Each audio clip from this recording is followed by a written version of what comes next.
Sorry, Kath, you finished, have you? Yes. I was just chatting to political reporter Paul Scoins about the next story. There's nothing in the news bin. OK, we finished now anyway, so... Good. Ta. We weren't chatting about the next story at all. Oh, dear. Morning, dear listener, this is Iain Lee, BBC Three Counties Radio. I should warn you now, there's something impish in the air. I don't know what it is. I don't know whether it's the presence of Paul Scoins' political report. I don't know what's going on, but there's something in the air. Fairy dust, perhaps, and we're all feeling a little bit naughty. And so, you know... What I'm saying is, today's show might be rubbish. I don't know. It won't be. It'll be excellent because we have lots of good stuff to talk about, including... Well, this isn't good, necessarily. Hertfordshire Police announced job losses, and it's all because they don't want to raise council tax. Now, here's a question. Would you be happy to pay more money for more officers? Laws to tackle aggressive bailiffs will be introduced next year. I'll tell you what they are in half an hour. And I'm confused about this one. How much sympathy do you have for people who get into debt? Or are you more sympathetic to the bailiffs? And it's the semi-finals of my new favourite TV show of all time, Splash, this weekend. It's being filmed in Luton. And apparently, interest in diving has gone through the roof, it says here. I should have anticipated that. Our diving correspondent, Justin Dealey, will be at the Inspire Sports Centre this morning to tell us exactly what's going on. See, why would you want to go and listen to another radio station when I'm literally pouring gold through your car speakers? You can go to facebook.com/BBC3CR. You can send us a text, but I'm not going to tell you how to. Or you can give us a call, 08459 455 555. BBC Three Counties Radio. 60 Hertfordshire police officers and 78 backroom staff look likely to lose their jobs as part of an efficiency savings package that was agreed last night. The Commissioner defended freezing council tax and instead reducing police numbers. Well, Paul Scoins, our political reporter, you were at the meeting last night. What are the headlines? Well, what was decided last night was to set the council tax as frozen. So what David Lloyd, as the Commissioner, can do is he campaigned on it in his campaign for the election, and you questioned him about it, and he said that he wanted to just keep it frozen, which meant that he would have to make the savings that he needed to make elsewhere. And what he's going to have to do is put at least part of those savings into officer reductions, and that's going to be 60 officers in the next year, and a further 76 posts in the force as well, so that those other people who work in the other areas of the force, who are not police officers, will also lose their jobs as well. So that's 6.3 million savings in the next year. They're going to take 1.8 million from sort of non-operational areas like the back office and estate properties as well, and things like reduced investigations, because what he was saying was... Reduced investigations? Yes, there's a clip of him in just a second which explains sort of what his view is on that. But basically, because crime has fallen, according to the National Crime Survey, he says that you need fewer officers to deal with it because there's not as much crime around. Now, he made this interesting comparison about supermarkets, and if a supermarket was doing 40% fewer sort of sales in its supermarkets, you certainly wouldn't keep that many staff in there because they wouldn't need to have that many people to serve them. Is there a possibility that the number of crimes is going down because we have the number of police officers that we have? Well, there is we heard yesterday from the Office of National Statistics that there was a sort of a drop in recorded crime that might actually be overstated, and that could be because they were looking at sort of changing the way that they interpreted figures because they wanted to meet targets. We'll get to the statistics in a minute. Tell me more about these cuts, because it's not all cuts. New posts are being created, aren't That's right, yeah, no. I mean, the top line is that this council tax is going to be frozen. So let's just look at the other areas we've got as well. So we've got Bedfordshire, where they're looking, we've heard just yesterday, this hasn't been announced yet, so my colleagues at BBC Look East as well, we've been working on this together, and we can say that there's going to be a 2% rise, or that's what Ollie Martins, the police commissioner... In the council tax? In the council tax precept. So that doesn't mean that the whole council tax will rise, but his bit that he's allowed to rise himself is going to rise by 2%. Okay. And the same in Thames Valley as well. So of our forces, David Lloyd is the only commissioner who wants to keep it frozen. Right. And he kind of had to, because he campaigned on it. Yeah. Now, what that means that technically could do is rise it, but that would be £5 a year. And the question is, do you want to pay £5 a year to have that extra force capacity to be able to have those officers perhaps to spend that extra bit of money? It would equate to around £1.3 million that he's technically losing out on. Now, we did speak to David Lloyd about this last night, about the fact that he was losing these officers. He says that he is bringing in more officers. So there's 19 extra posts that he's creating. He says there's not going to be a drop in the front line. There's 6 extra frontline officers, if you like.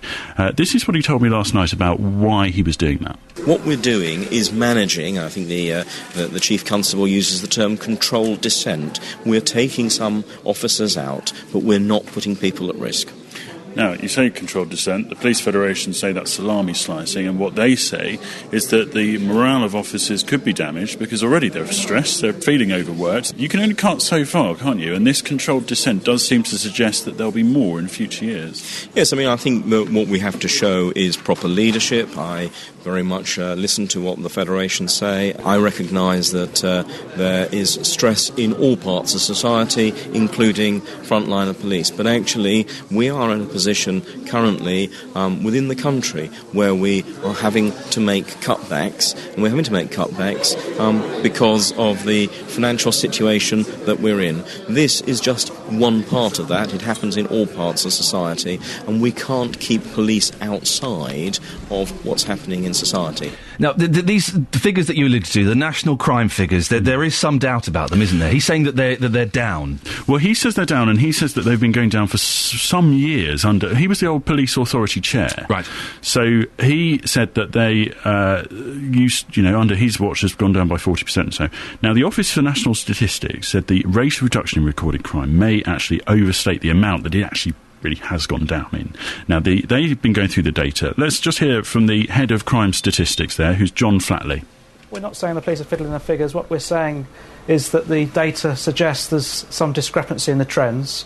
Clearly, pressure to reduce crime and meet targets may have an informal influence on how police approach certain incidents and maybe sway officers to record lower-level incidents in categories which don't fall into the crime figures.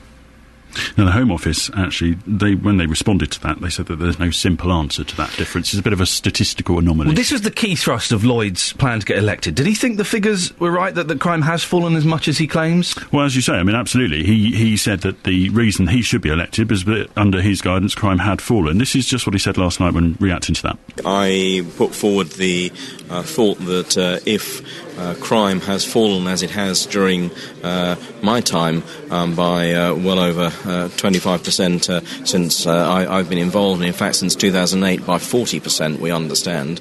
You've got to start wondering whether or not you need exactly the same numbers of people on the front line and in the back office, and so it is right and proper to look at that.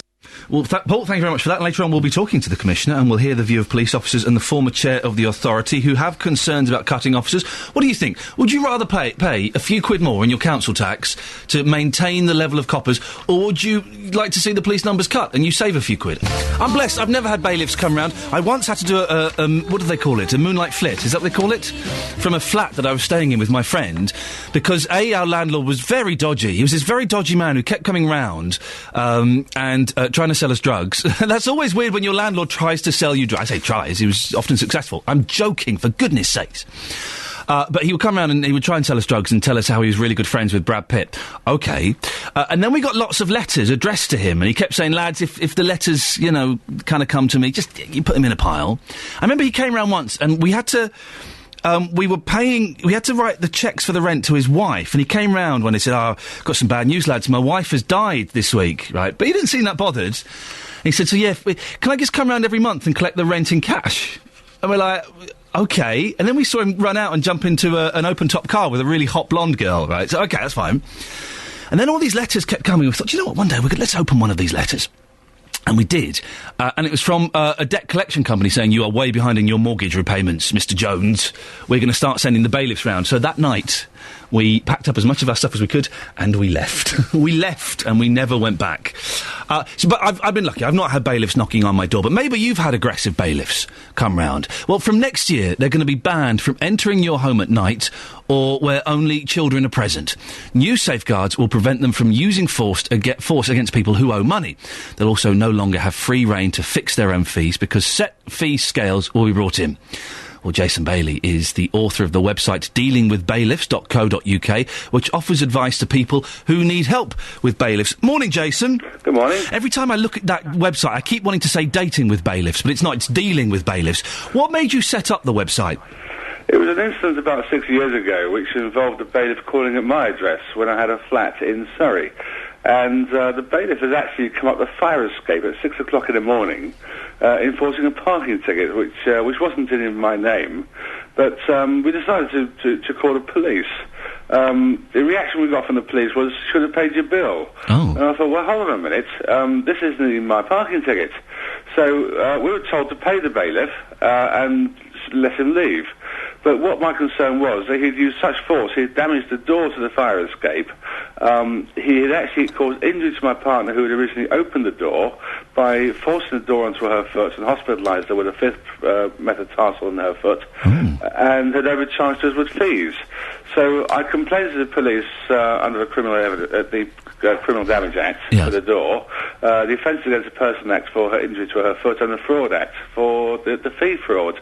But the police said it was a civil matter, so I decided to investigate. The inquiries I got was, the attitude was, should have paid your bill. And I thought, well, this isn't my bill anyway, so I went to my MP. The attitude from him was, it's not really our problem, there's no agency to deal with it. So this made a gap for an inquiry for me to drag it through the courts.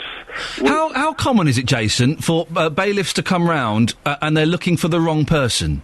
Well, we get it all the time, but getting the wrong person isn't as common as other faults we have with bailiffs. Go on, what other things have you heard? The biggest problem with bailiffs is what you mentioned, people calling on households who are vulnerable. The vulnerabilities are women who live on their own, who are pregnant, unwell, or living on their own with young children. 6 single pregnant mothers, yes. Yes, and these are the most vulnerable people, and they're the biggest group that complain to me about the use of bailiffs and heavy handling. No, I've never had bailiffs, Jason. I've been blessed in that respect. Are they aggressive?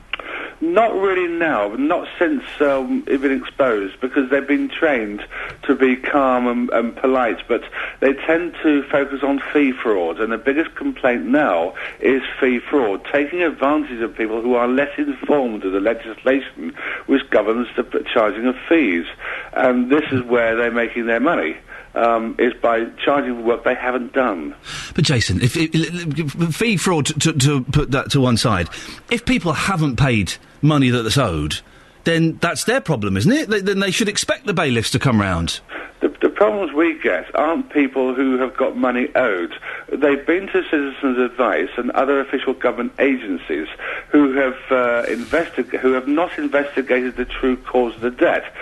Council tax is the biggest problem with bailiffs, and we find that it's not because they haven't paid their bill, it's because there's an error in the administration of the original debt. Now, the government wants to introduce regulation on this, including set fees and things like that.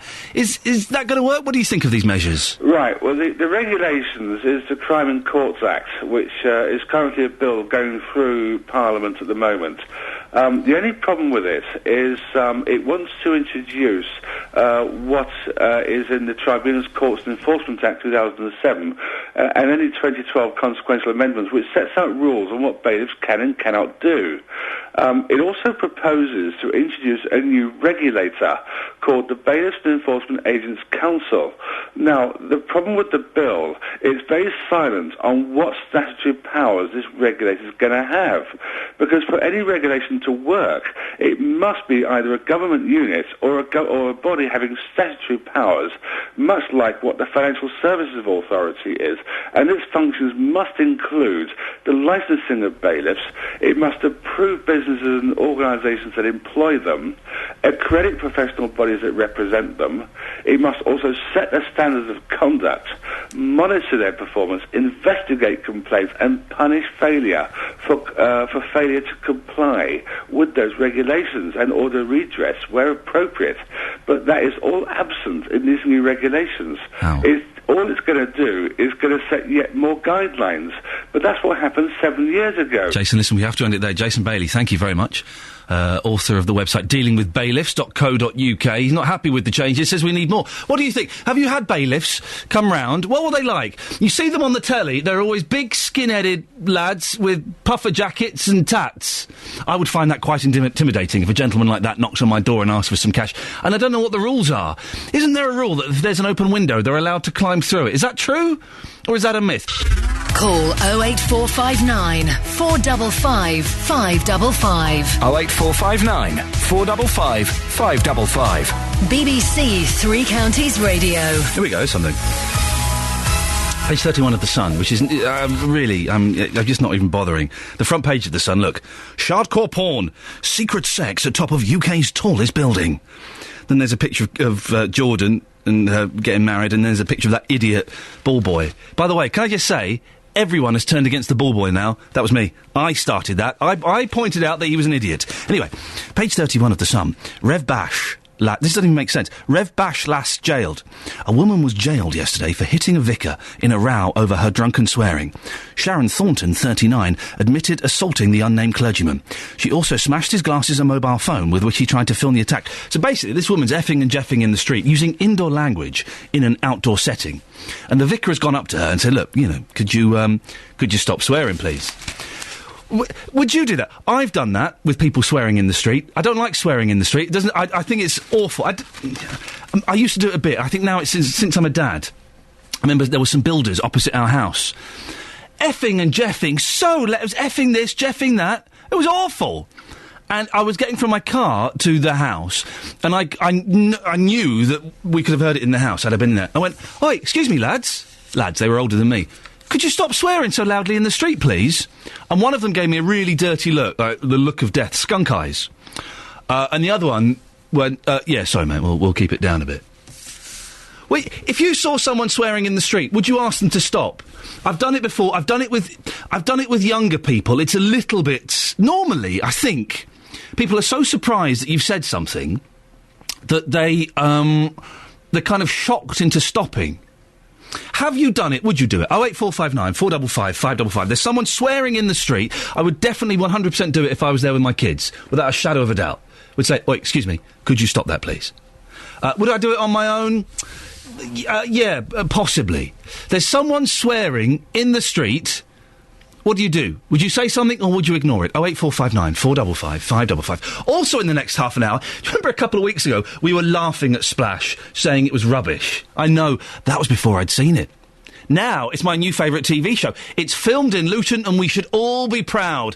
It's the semis this weekend. Reporter Justin Dealey will be at the Inspire Centre finding out why so many people now want to take up diving. Is it because of this show? Have you been watching Splash? It's funny, isn't it? We were laughing about it a couple of weeks ago. So, rubbish. Oh, it's rubbish. Oh, it's awful. Getting people onto... Oh, it's awful. And this is the thing. This is the problem when you criticise something you haven't seen. And I always try and hold off from doing it, and I didn't in that instance. I then watched Splash. I think it's great Saturday night entertainment. It's a bit of fun. It's celebrities pushing themselves and doing something a bit exciting, sometimes really well. Eddie the Eagle Edwards was a revelation, sometimes really badly. Then there's some synchronised swimming. It's a great Saturday night entertainment. Well, since it started, apparently more than 200 people have signed up to learn to dive in Luton since the start of the show. Not me. I don't like heights. I'm not that keen on water. I don't mind swimming. I'm not a very strong swimmer, but I wouldn't want to jump into water. I don't like getting water in my ears and my eyes. Don't judge me. Well, Active Luton, which runs the Inspire Sports Village in Stopsley, where the series is filmed, says classes are full, with huge waiting lists. The council says it'll be bringing in portable diving boards to meet demand. What? The leader of Luton Borough Council is Hazel Simmons. We've had a big response to people wanting to sign up to do diving. So for me, there was a two-pronged issue. One about the promotion of Luton as a good place. It's not the place that you see sometimes in the press. And B, that we wanted to increase our participation in sport. So those were the two issues. So one of them, we've already seen a reaction to that, on top of over 9,000 people that have signed up since August. Well, our budgie smuggling correspondent Justin Dealey is down at the Inspire Sports Village in Stopsy. Morning, Justin. Oh, Ian, that is me. You can probably hear some of the noise behind me, because in the last few minutes, the portable dressing rooms for the celebrities have just turned up. Huge old things. Movie makers written on the side. They're a local company.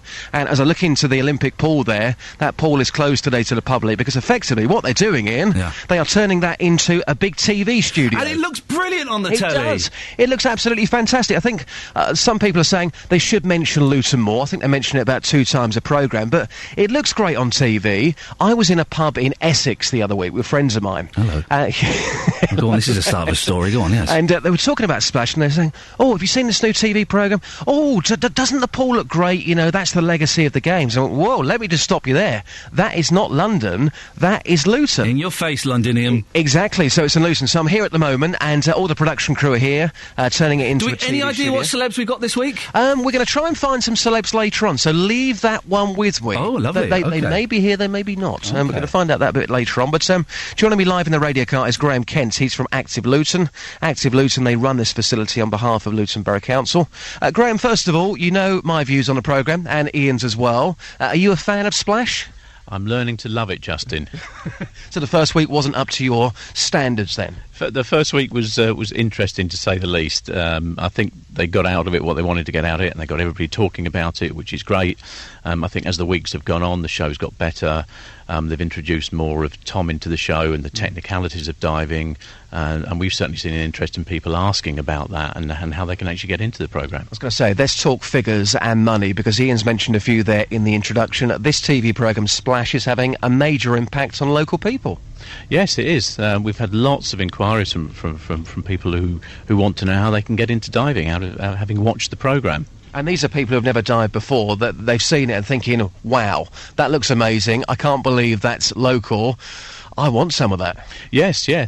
We've had people from Hertfordshire looking at it, seeing that it's the programme, wanting to come and talk to us about the facilities, and locals who want to get into diving. And most of those are beginners who've never tried diving before, but have seen it and want to have a go. Hazel Simmons, the leader of Luton Borough Council, still won't tell me how much money they're getting paid for ITV to use these facilities. However, what she did say was that money will be used on new facilities such as portable diving boards. Well, tell us more about that. Oh, yes.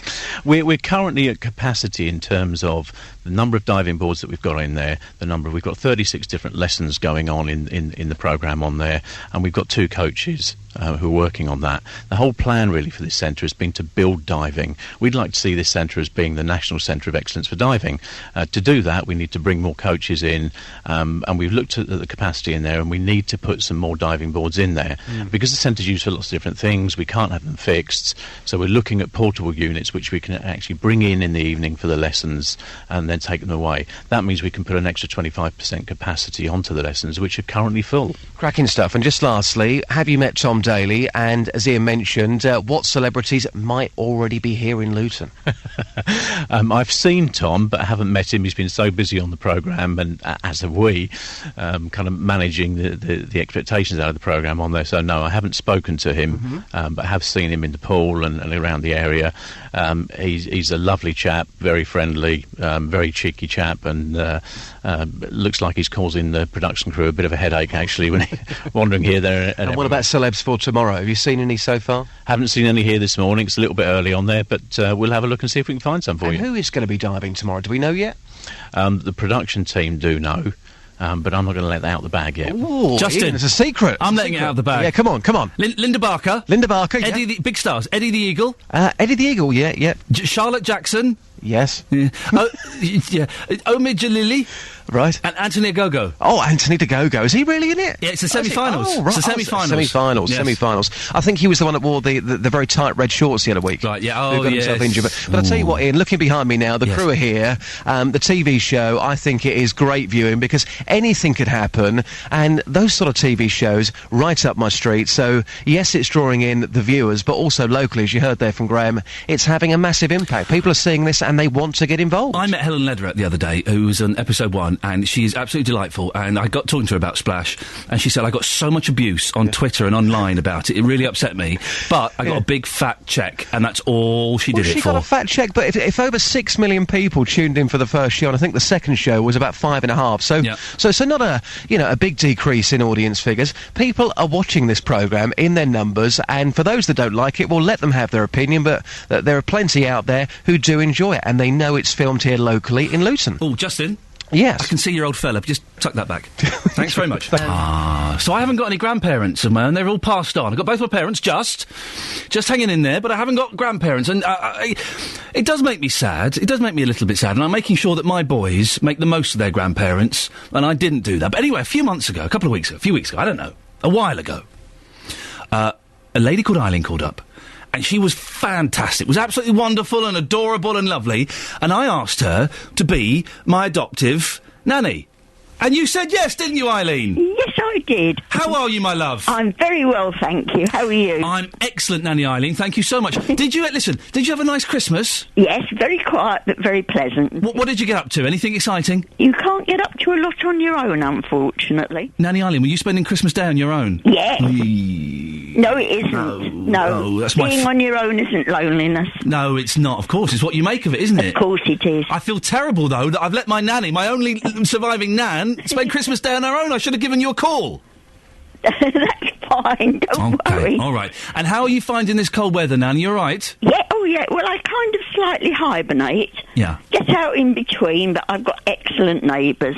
And they come round and they take care of you, do they? No, I don't need taking care of.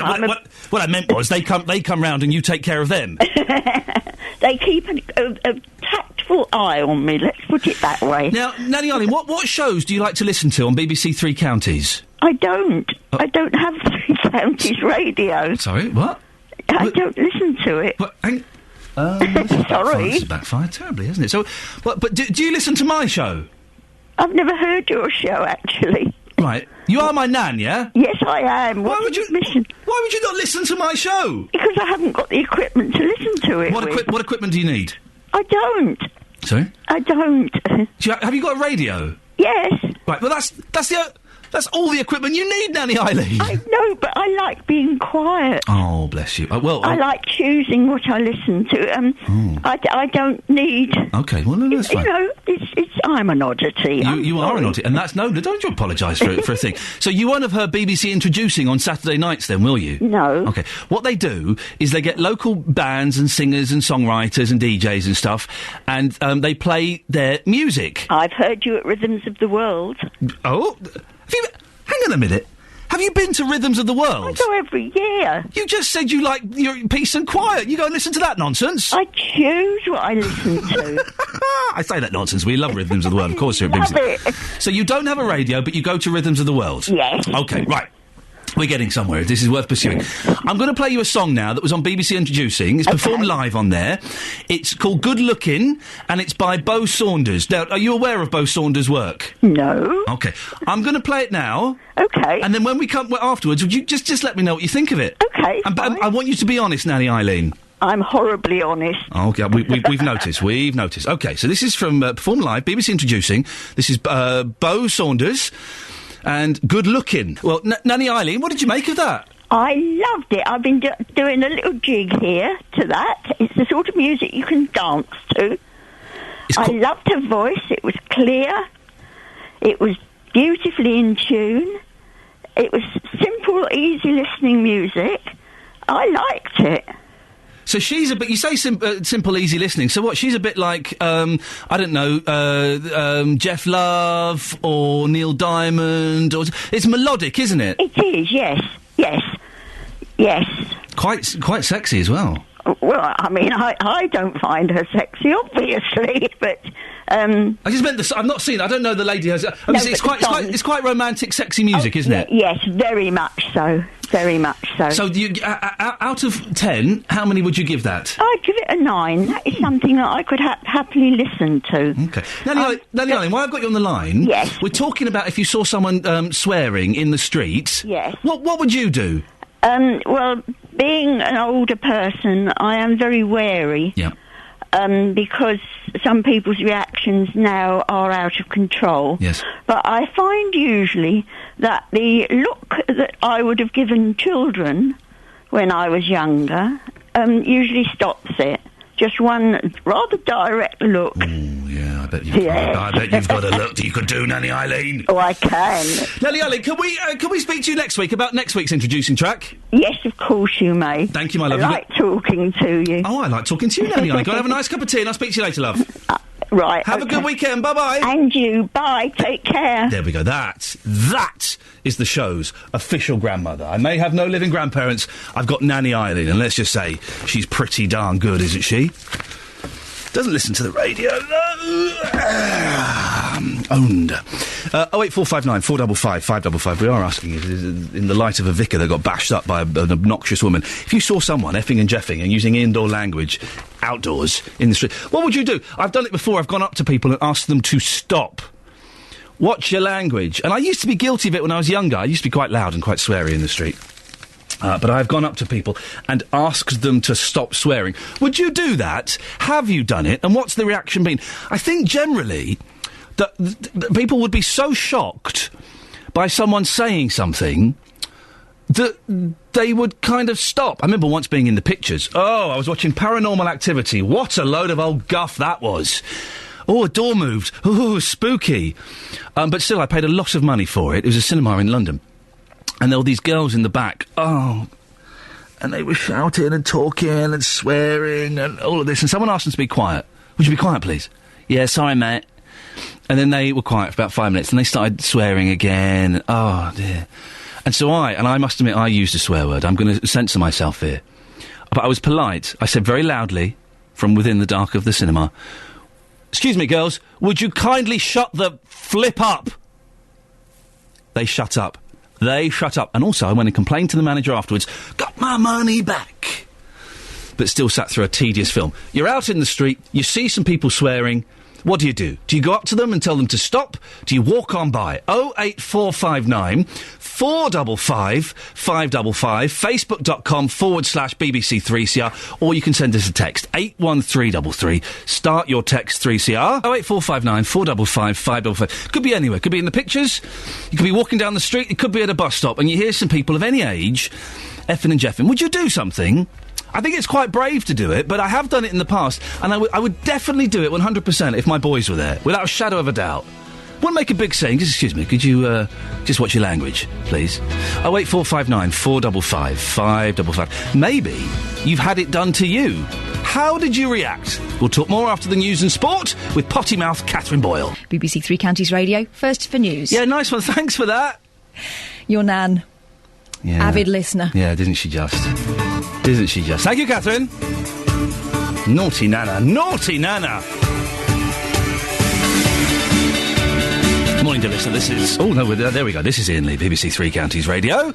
A busy, busy morning. Yes, my nan has been on. My adoptive nan doesn't listen to the show. If you missed it, I would thoroughly recommend going to BBC iPlayer, going into about 6:47. Have a little listen from there. You can listen to the whole thing if you want, but I think that those 10, 12 minutes were particularly excellent. Lots coming up between now and 8 o'clock, including Hertfordshire Police announce job losses. It's all because they don't want to raise council tax. The Police Federation will be joining me on the show next. Would you be happy to pay a few quid more, and it's about £5 a year more, I think, for extra officers? Laws to tackle aggressive bailiffs will be introduced next year. I'll tell you what they are and how you could be affected. How much sympathy have you got for people who get into debt? And you see some people swearing in the street. What do? Ignore them, join in, or tell them to stop? Well, just over half of people who witness verbal abuse will do something about it, according to a survey. If I was there with my boys, I would definitely say something, and I have done in the past. On my own? I'm not so sure. Facebook.com/BBC3CR. You can send us a text, 81333, starting your text 3CR, or... Look, all the lines are free at this precise second in time, so now is an excellent moment to give us a call. 08459 455 555. BBC Three Counties Radio.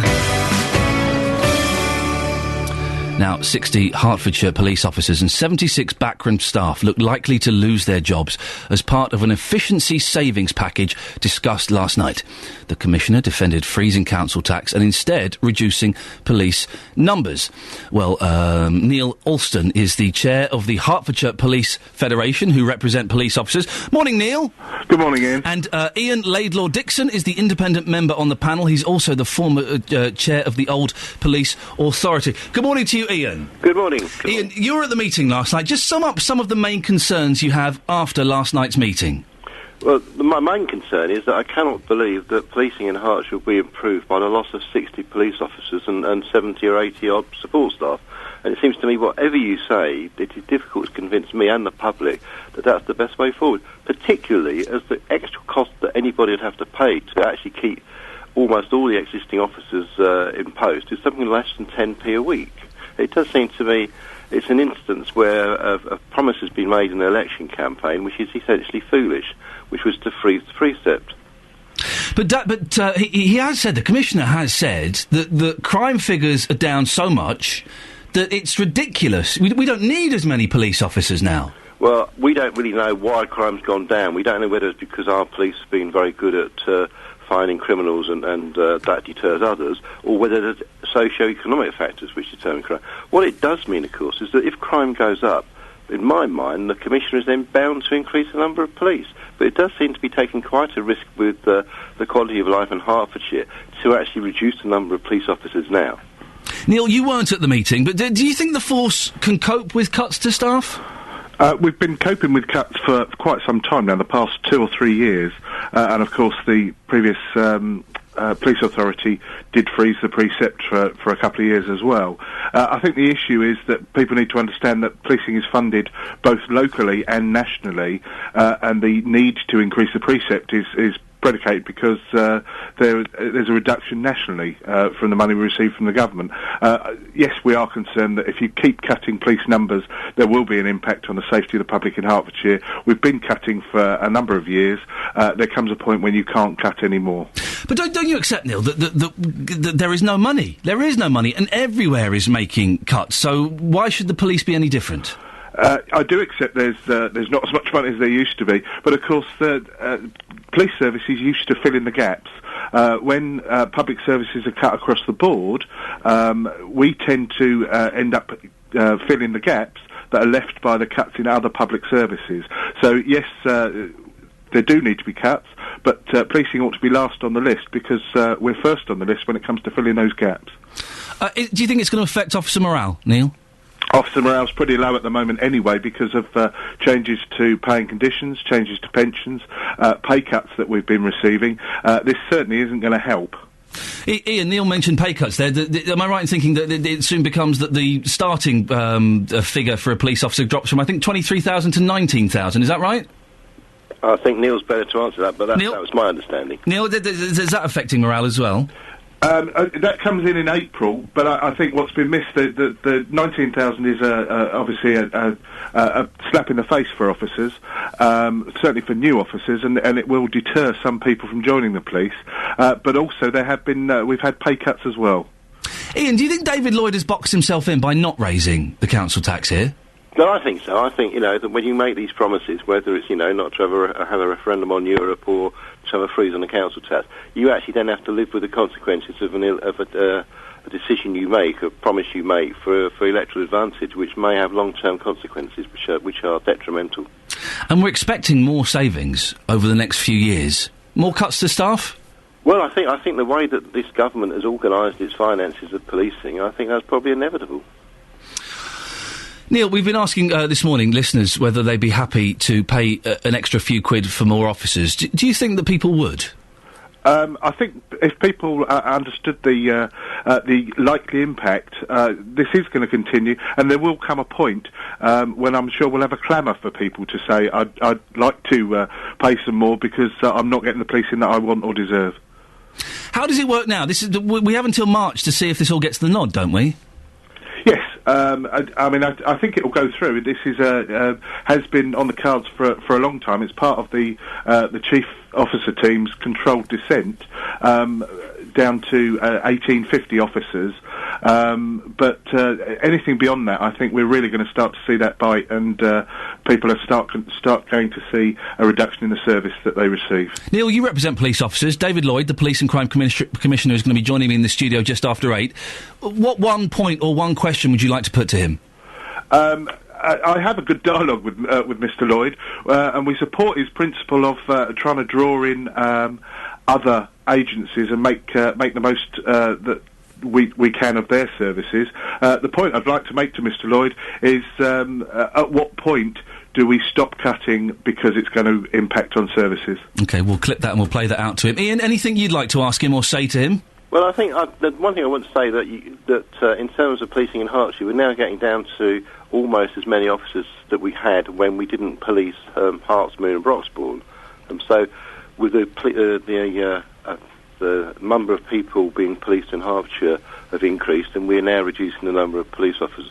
What I do want to ask David is as to whether if crime goes up, which we obviously don't want it, would he then start considering about increasing the number of police officers? OK, well, we'll play both of those to him. And while I've got you on the line, Iain, outsourcing, what's your take on that? My take in general, you've got to be very careful about what you outsource, and it seems to me that some things like payroll I really don't have a problem with, but I do have problems when you start getting into the nitty-gritty like HR, where certainly with policing, you need to have a very good grasp of police regulations to make sense of it all, and I can't see that Serco or G4S or whatever are going to be able to do that. Neil, where do you stand on outsourcing? I think I agree entirely with Iain. There are some bits that are appropriate for outsourcing and some that aren't. I do know that both the police officers and police staff who work for Hertfordshire Constabulary are proud to work for Hertfordshire Constabulary and want to remain working for Hertfordshire Constabulary and not for an outside agency. Neil, thank you very much. Neil Alston is the chair of the Hertfordshire Police Federation. Iain Laidlaw-Dixon is the independent member on the panel and the former chair of the Old Police Authority. Well, after 8 o'clock, as I've said, David Lloyd, the Police and Crime Commissioner, will be joining me in the studio. We'll play both of those questions to him. Have you got any questions for him? Are you worried about the cuts that are being made? If you want to have a question and put it to David yourself, you can do. Give us a call now. 08459 455 555. And 08459 455 555. And we'll put the best questions. You can ask your question to David Lloyd live on the radio after 8 o'clock. How's about them apples? Quick look at the front pages, the Daily Telegraph. Oh dear, oh dear, oh dear. It's one of those pictures of the Prince of Wales trying to look hip. He's with some young people and they're all, I believe that young lady next to him is doing the gun gesture, isn't she? I'm not sure. They're all trying to look a bit street and a bit wise, and he just looks like a silly old man with tiny fingers. Cameron's tax plans will stifle recovery. Teachers' jobs at risk for opposing gay marriage. And drivers hit with 4p a litre rise in petrol. Hey, good news all round there, guys, huh? Good news all round there. The Guardian. Frozen in time. Earliest portrait, 26,000 years old. NHS chief. Stop playing politics with closures.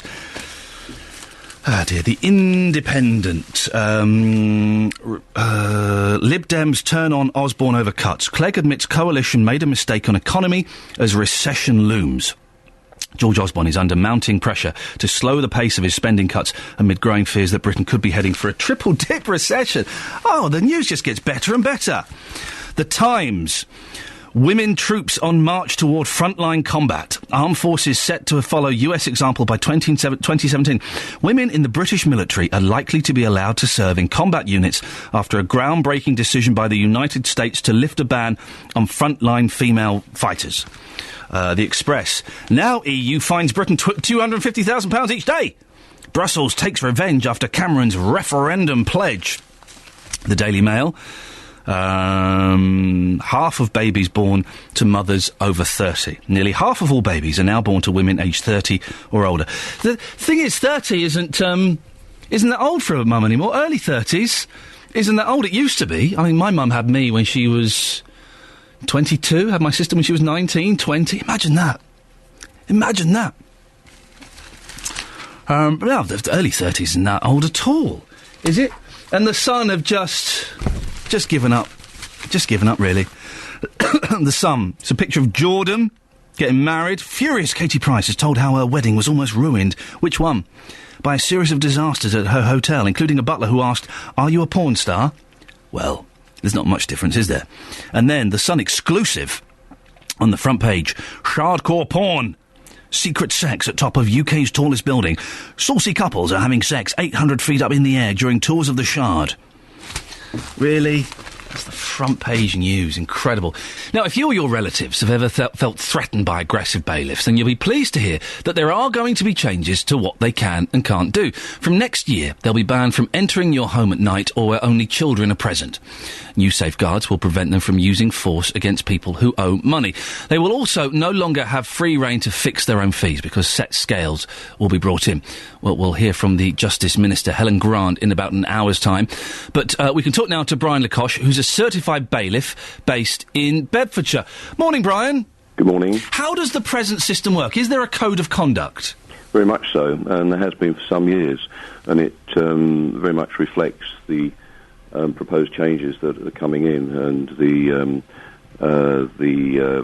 Civil Enforcement Association have been pressing for changes for some years, mainly because I think so many bailiffs are doing different levels of work and not necessarily singing to the same hymn sheet. How will these changes impact on your work? Not greatly, actually, because by and large I still work within that framework of guidelines that are about to be published. I mean, obviously I haven't seen the document. I saw the consultation document when it was first issued and responded to it. So, but there are some naughty ones out there. There are some aggressive thugs doing it, aren't there? Yeah, I'm bound to agree with you. I've seen the same TV programmes as you and most of your listeners, and I think it's the one bad apple. Most bailiff companies, large or small, would run a mile to try and avoid that type of publicity brought about by the bad apples that exist. But there does seem to be an air of intimidation by the bailiffs when they come around. They're not, all bringing you flowers and being polite. They are after large amounts of cash. So that there is an air of intimidation, isn't there? Well, large and small, and I think you're using the word intimidation. I think there's a whole change in the vocabulary about to start, including the fact that bailiffs are, certainly within the consultation document, being referred to as enforcement agents, which, being slightly old-fashioned, I'm not sure whether I agree with that, but that's another thing. But there is the job that they do is one of enforcement, and that enforcement has to be carried out within the legal framework that exists, and so therefore there needs to be a legal framework that allows them to do their job properly and lawfully, and also there needs to be checks and balances in place to ensure that if they do overstep the mark, that action can be taken against them, and that members of the public and businesses who are visited by bailiffs know the procedures that they can undertake in order to deal with any intimidation, as you put it. So, but maybe you can dispel some myths for me, Brian. If there's a back window that's open and there's a ladder going up to the window, the person can enter your house? I would say not. I think that would be improper. But again, it's down to interpretation. So hang on. So they might be able to enter your house through up a ladder and through a window? I would say it's down to interpretation. I would not do that. But some might? That's possible, yes. And I think it's the confusion that sometimes exists, both with bailiffs and also people who are visited by bailiffs, where some of the problems arise. And hopefully the consultation document, which will presumably go onto the statute book, will dispel some of the myths and some of the confusion that's around. If a bailiff puts a foot in your door, so you can't shut the door, you can't ask them to remove that foot? Well, you can ask them to remove the foot. They don't have to. The bailiffs do have powers of entry, and the consultation document is going to hopefully deal with some of these grey areas that exist, and so that both bailiffs and members of the public are fully aware. Well, is it grey, though? Is it grey? If I'm a bailiff, I put my foot in Mrs. Smith's door, and she says, "Would you move that?" I say, "No, I don't have to." Am I in the right as the bailiff with my foot in her doorway? If your foot is in her doorway and she wants you to remove it, I would remove it. But do I have to? There are other ways of dealing with it. Okay, but you're obviously coming from the slightly more ethical point of view. Do I have to remove it? I would say yes. Okay, by law. There is no power of forced entry. Okay. And are bailiffs like vampires in as much as they can't enter until you invite them in, and then once they're invited, they can stay until they've got your telly? Well, yeah, I guess that's half right, because, I mean, the object of the exercise usually is to recover money on behalf of whichever agency that you're working for. And the usual solution is that there is an agreement takes place and money is paid usually over a period of time, with there being no physical removal of any assets, just a technical seizure, and I believe that will still continue. And my view is that the actual removal of assets is, when assets are actually removed, nobody actually wins because they get sent to auction. They're of lowish value and they don't recover sufficient money to recover the money that's owed. So I see bailiff or enforcement activity as more of a management than an enforcement exercise. Brian, fascinating. Talk to you for ages. Brian Lacoste there, certified bailiff, based in Bedfordshire. We can talk now to Annie Shaw, who lives in St Albans and is the founder of the website cashquestions.com. Morning, Annie. Morning. How can people in debt avoid a call from the bailiffs? Because these things can kind of spiral. You miss a parking fine, so then it doubles, and then you've got to pay the bailiff's fees, and then you miss another bill, and it can kind of just get out of control quite quickly, can't it? It certainly can, and I would say that once you've got the bailiffs coming round, you are in quite a lot of trouble, and the best course of action is not to get there. Right. Now, we know that people have problems with debts. We're obviously in quite a bad economy at the moment, and a lot of people have amassed a lot of debt, whether it's on their credit card or they haven't paid the fines or things like that. Now, the thing is to get help with that. There are lots and lots of agencies and free, such as Citizens Advice, the National Debt Line, Step Change Charity. These are all free debt counselling services. You don't have to pay anybody to get your debts sorted out, at least to get help with how you can start to manage them. So really the best thing is, prevention is better than cure. Don't let your financial situation get into such a bad way that the bailiffs are actually called. The other thing you need to know is that you do not confuse debt collectors with bailiffs. Now, bailiffs do have certain rights, as your last guest pointed out, but debt collectors actually have very few, and debt collectors will often like you to think that they are bailiffs and they can come round and take things away. So hang on, who is a debt collector then? What are they? Debt collectors are just really firms that they may be from the firm, they may be sent round by the firm that you owe money to, but quite often companies sell their debts on to professional debt collecting agencies. But they have very few rights, and they certainly can't be entering your home, and indeed nor can bailiffs unless you ask them in. So know what your rights are. Don't ever invite anybody into your home. If there are ways you can talk to them, perhaps over the telephone, through the letterbox in your home. Yes, through the letterbox, perhaps. And certainly, yes, don't leave ladders lying around, because we know that some bailiffs will come in because they're allowed to have peaceable entry, and if they can climb in, they might try to get away with it. That is true, isn't it? I thought that was a myth, but yes, if there's a ladder and a window open, that counts.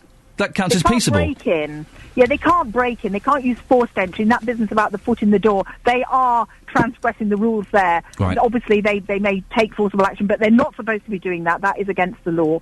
But they can walk in. If you leave the door open, they can walk in. Wow. So do be careful if you're dealing with bailiffs. Do you hear stories about, on your website, cashquestions.com, do you hear stories about, dodgy, slightly aggressive bailiffs? Well, I do, but quite often it is people who have got a lot of debt, and we do have to remember that people are owed this money and they want it back. Yeah. And there are two parties there, who are sort of fighting over the money. But we know that a lot of people who do get themselves into debt are very vulnerable people, and they're people who need help, not aggression. So, although of course the person who is owed the money will be wanting to take all measures they can to get the money back, the interests of the people who owe the money need to be protected, and that's what these new measures are trying to do, particularly like where children are present, so that bailiffs can't be visiting when there are children present, because it could be a very frightening experience for them.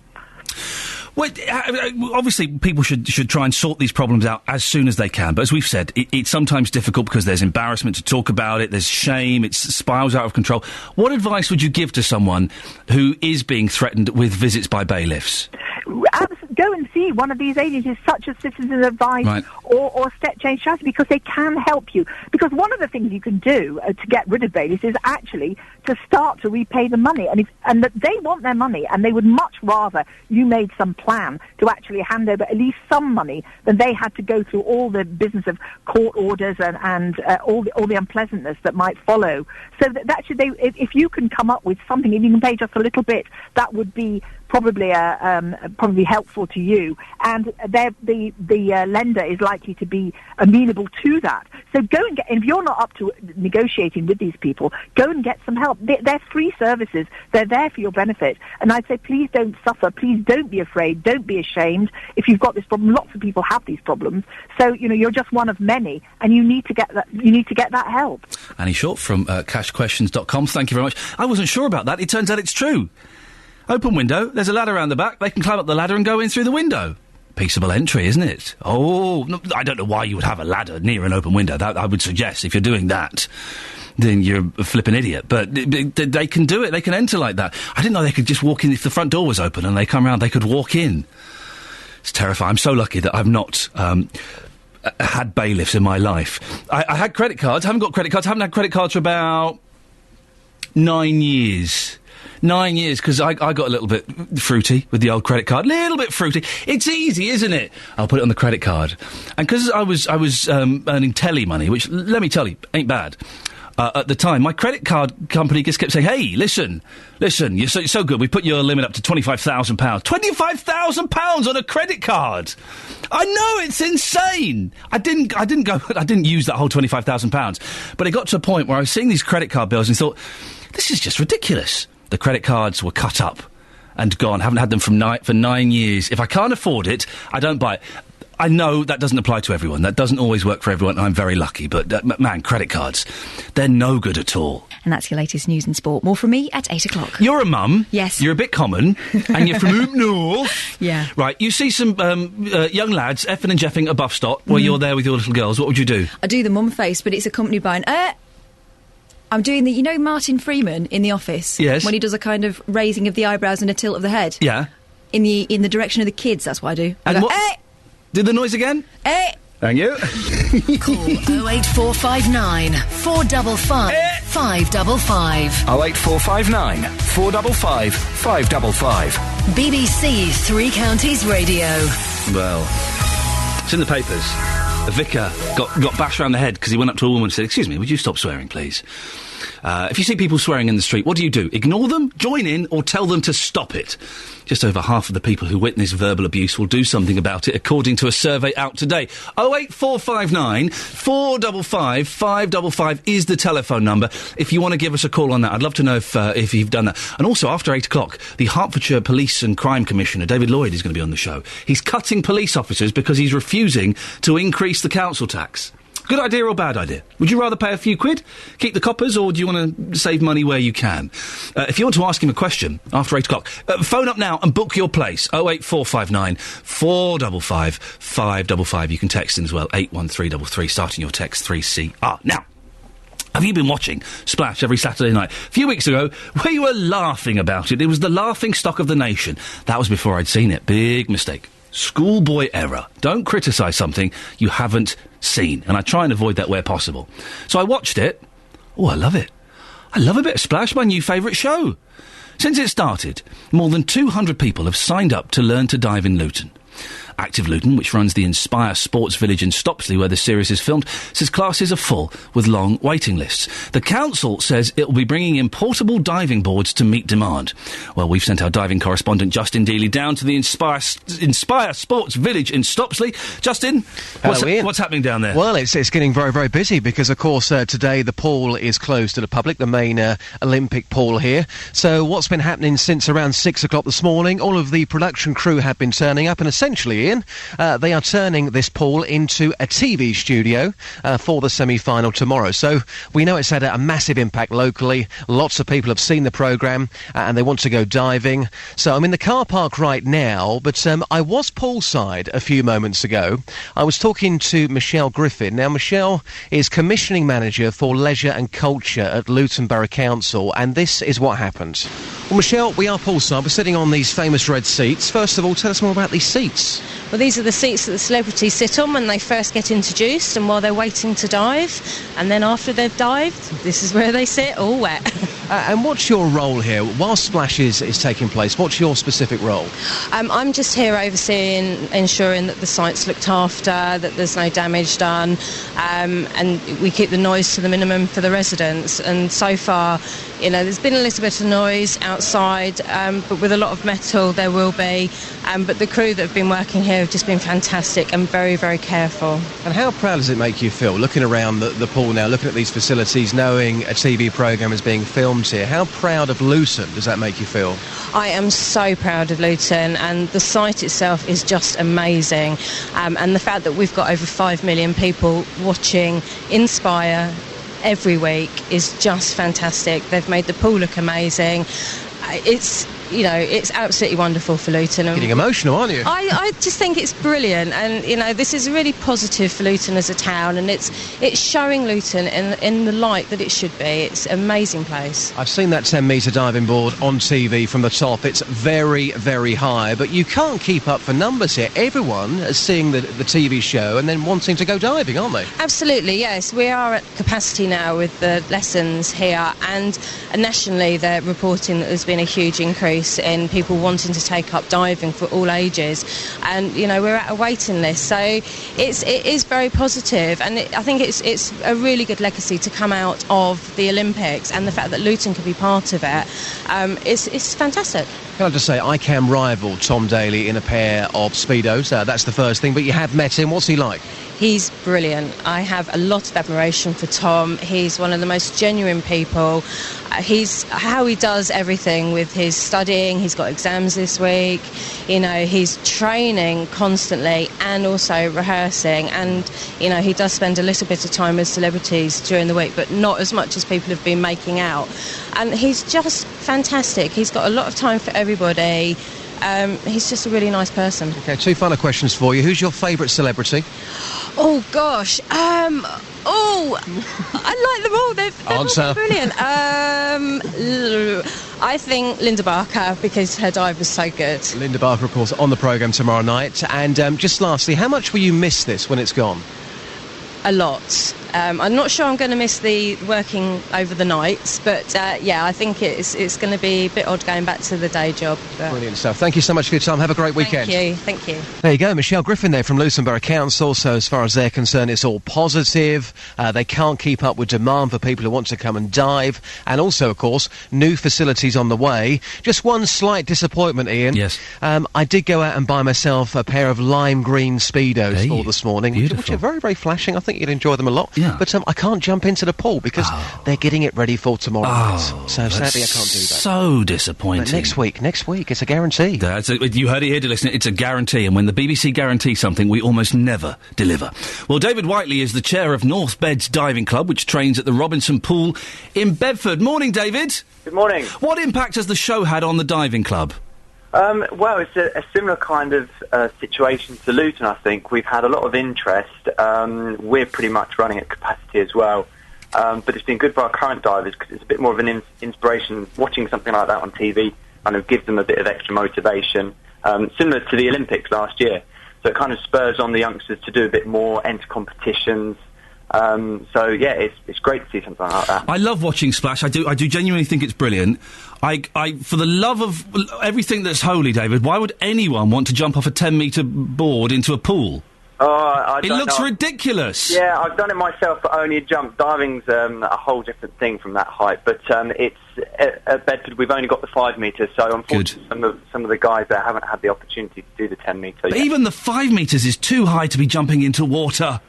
Yeah, well, we do get a couple of nervous ones when they first start, but we try and sort of build up the confidence gently, and then we build them up and get them off there eventually, if it's something they want to do. It is pretty high. It's definitely worse when you're up there, though. What? It's worse when you're up there? Yeah, looking down, it doesn't look too bad from poolside, but once you get up there and you know you've got to go off it for the first time, it can be a bit nerve-wracking. I was going to say, how do you psych people up for doing it? I'm guessing it's not telling them that. You jump off the 5 metres, do you, David? Yeah, I jump and dive off the 5 metres. Dive, sorry, that's what I mean when I say jump. I'm an idiot. I mean, let me ask that question again properly. You dive off the 5 metres, do you, David? Yes, that's right. Because there's something within the human mind, my human mind anyway, that will just not allow me to do it. And I've been asked, hey, if you did splash, would you if you were offered it, would you do it? Yeah, but I couldn't jump off a high board. Yeah, well, I think, again, it's down to practice. Yeah. I mean, you can obviously build up the boards because you've got the different boards at different heights, so you're going up a couple of metres each time. It's just practice, getting that confidence. And if you're told and instructed how to do it correctly, then there's not really that much that can go wrong. So as long as you're paying attention and you go for it, then you'll be okay. What's the youngest diver you've got? In our club, I think it's around 7 or 8. Wow. So they just start quite young. There was a story in one of the papers, a young lad who I think is 4, who's been diving and was going to dive on the Splash show, but then, hey, those squares at Ofcom said no, he can't, he's too young to do it. Are kids that age, 5, 6, 7, are they fearless? It depends. Some are, some aren't. We do find some of our younger divers will go up to the top and they'll just hurl themselves off. So it can be a hindrance the older you are if you do have a bit more fear. But it does depend on the diver, really. How important is Tom Daley to the sport of diving? I think very important, especially with the recent success at the Olympics. It's definitely kind of highlighted the sport a bit more.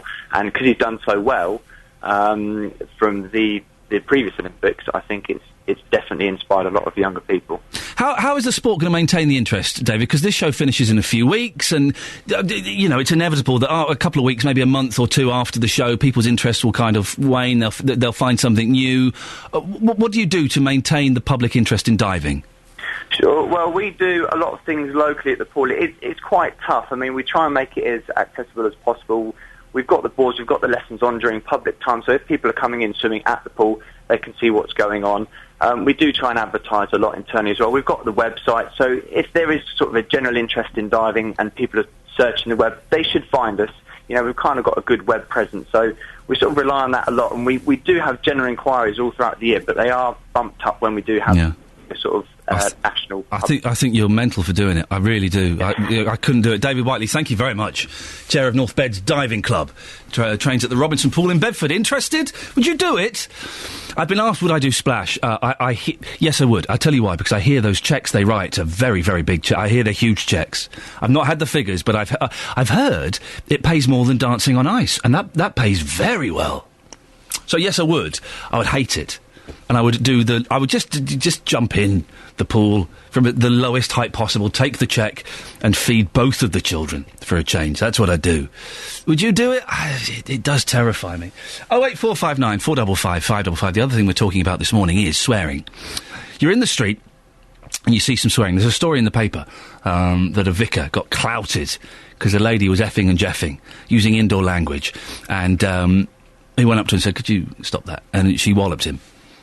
What would you do? Would you go and do anything? I have been up to people who have sworn in the street and said, could you stop doing that, please? Got a dirty, dirty look. But one guy said, yes, of course. 08459 455 555. Sharon on Facebook. Facebook.com/BBC3CR says, I will always say very loudly that there are children present if I hear people swearing, but you have to be careful who you say it to. Sometimes it can cause more aggro than it's worth. Yeah, I know what you mean. It can be a little bit dodgy. Also, apparently at some point, we spoke to Catherine Boyle, the newsreader here, and she does a mum face. The mum face is going to go on Twitter very soon. A photograph of her mum face has been taken, and it will be on Twitter very soon. If you follow at BBC 3CR, you'll get to see Catherine Boyle's mum face. Have a look at it. Let me know. Would that stop you swearing? 08459 455. So, someone swears in the street, you've got your kids with you, or maybe you haven't even got your kids with you. Do you go over there and tell them to stop, join in, or leave it? And just walk on and ignore it. Well, it's happened to me. I've done it a few times. The most recent time was in the street, and I didn't have the kids with me. I had one of them, and he was asleep. But I knew that they were being so loud and where they were positioned that it would be, you could hear it in the house. And I went up to these builders who, just every other word, effing and jeffing. I'm not a prude. Listen, I swear, I think a well-timed F-bomb can be hilarious and very powerful. Okay? You've got to time it well. But they were every other word. And they said, oi, excuse me, fellas. Could you stop that, please? There are kids around. And one of them gave me the skunk eye, and the other one said, "Oh yeah, sorry mate, we'll keep it down." And they did. We can talk now to Kerry Cooper, my favourite professor of psychology. Good morning, Kerry. Oh, good morning to you, Ian. Someone's swearing in the street, Kerry. Well, what's the best way to handle it? Well, I think it's the context, isn't it? Like you said, what if you have your kids around, or your partner, spouse, or everything, whoever you have around you who you think would be offended, or indeed you may be offended by it, by the way. Yep. If that's the case, I think you really do probably have to say something. Otherwise, I guess most people would just walk by, wouldn't they? That's not going to change, isn't it? Think about it, Ian. Yep. Why are people swearing in the first place? I don't know. They're swearing in the first place. Well, I think because they lead such frenetic lives. They're rushing around. They get frustrated really quickly. This isn't the Britain that I came to 30 years ago. We're kind of laid back, 9-to-5ers, couple hours off for lunch. This isn't the kind of life. We become so Americanized, leading such frenetic lives. Everything frustrates us. Standing in a queue frustrates us. It never used to. Not respond. So, given all that kind of built-up frustration, a bit of anger thrown in, a bit of stuff that's going on in your personal life, incidentally, too, like you're worried about your job, you're worried about the health of somebody, who knows what it is, but some problem you have in your life, and then you just take it out on somebody, you swear at somebody or something, and that's what happens. So you could either just let it, go by you, or if there's people around you and it offends you, I think then you really should say something. You say, listen, I've sworn when I'm angry, and I don't like doing it, but I do it occasionally. But sometimes you hear these kids at the bus stop, and they're just talking about a video they saw of someone on YouTube, and they're going, "Did you?" And we've got young ears, so I'm going to tread carefully. "Did you see that flipping tube video of that flipping idiot getting their flip?" Do you know? Yeah, I know. What's that all about? Yeah, but you're not going to change that. That's about a certain subculture speak, isn't it? Yep. That's a word that they use. By the way, in a way, you're not going to change that. So even if you went up to them and you said, "Hey, don't do that. There are people around. You shouldn't be doing that." Are they going to change? Not really. And the reason they're not going to change is because in their little subculture of kids, that's the word they use. And by the way, for them, that's not offensive. Yeah. I mean, in a way, that's just part of their speak, rather than it being a really heavy negative word for them. Do we change? It's just another adjective. Do we change with responsibility and age? Because I did used to swear a lot when I was a teenager, and I do still do it a little bit too much, but I don't do it in public, and my attitude towards it has completely changed. I'm nearly 40, and I'm a dad now. Do we change with those things? Well, that's a very interesting question, and I think you probably do, because in a way you kind of feel guilty swearing in front of kids, right? You think that's not what parents do. My parents didn't do that. I think a lot, it's contextual, isn't it? I think a lot depends on what happened in your own family. As you get older, right? I think, funny enough, I think we start to behave. I hate this concept, but I think it's true, and I see it in myself. I think you start to behave more like your parents. Oh, it's true, isn't it, though? And it's terrible, isn't it? So if they were the kind of people who didn't, as they got older themselves, then probably you won't too. And also you'll think to yourself, I feel, I shouldn't really say that. You still do it, because there are times when you get really frustrated and you do swear. You might feel really bad about it. But I think it's about, do you do it in public? Is it offending somebody else? It's all that kind of stuff. As a vehicle to get your aggression out, your frustration out, your anger, whatever it is that's causing you trouble in your life, and you're only doing it, in your own house or whatever, nobody else around, that's a different matter. What makes a swear word a swear word? Because I remember there was a period in my sort of late 20s, early 30s where I was kind of the whole thing of let's take back our swear words, and we can make them human again by using them freely. Why is a swear word and cause so much offence? Don't you think, Ian? Society defines a word as being a swear word, right? So, for example, you talk about those lads that were by the bus queue, right? And they're doing flipping all the time, right? Yeah. Okay. In their culture, that's not a swear word. Yeah. Right? In their subculture. But you can then come in, you hear it, and you get offended. Yeah. Right? And I think it's just about that. We say the F word is a swear word. There are certain words we just define as a swear word, which in a sense the society is saying there are certain things we don't like you to do in life, and there's certain things we don't like you to say, and it's offensive to other people if you say them. And it could be anything. It could be ding dong. I could be, How dare you come on my show and say ding dong, Kerry? You know what I mean? The point is that once the society defines it as a swear word, you say it, then you're being offensive. I'll tell you what's interesting, and we have to tread so carefully because there are young ears listening to this. In this country, I'm not even going to allude to it. You know the really bad swear word? Right? Oh, yeah. For the really bad one. No, I know which one you're saying. Okay. In this country, it's sort of almost acceptable in certain instances, whereas in America, that's if you say that word, it's frowned upon incredibly. Exactly. And yet we think America's from the gutter and worse than us, but they do have some standards. Now, be careful here, please. So let's not fall out. I'm a dual citizen, so it's okay. I mean, half of me will be offended by you. Okay. But no, to be honest with you, there's cultural words, isn't there? Yeah. And there's cultural actions. Like if you pick your nose in certain countries, it's extremely offensive. In other countries, people pick their nose. Listen, my wife's half Greek, and in Greece, if you put up your hand, as I'm doing now, just raise your hand. So a car's let you cross the road, so you put your hand up to say thank you. Yeah. In Greece, that's giving them 2 fingers. Yeah, well, see, there you are.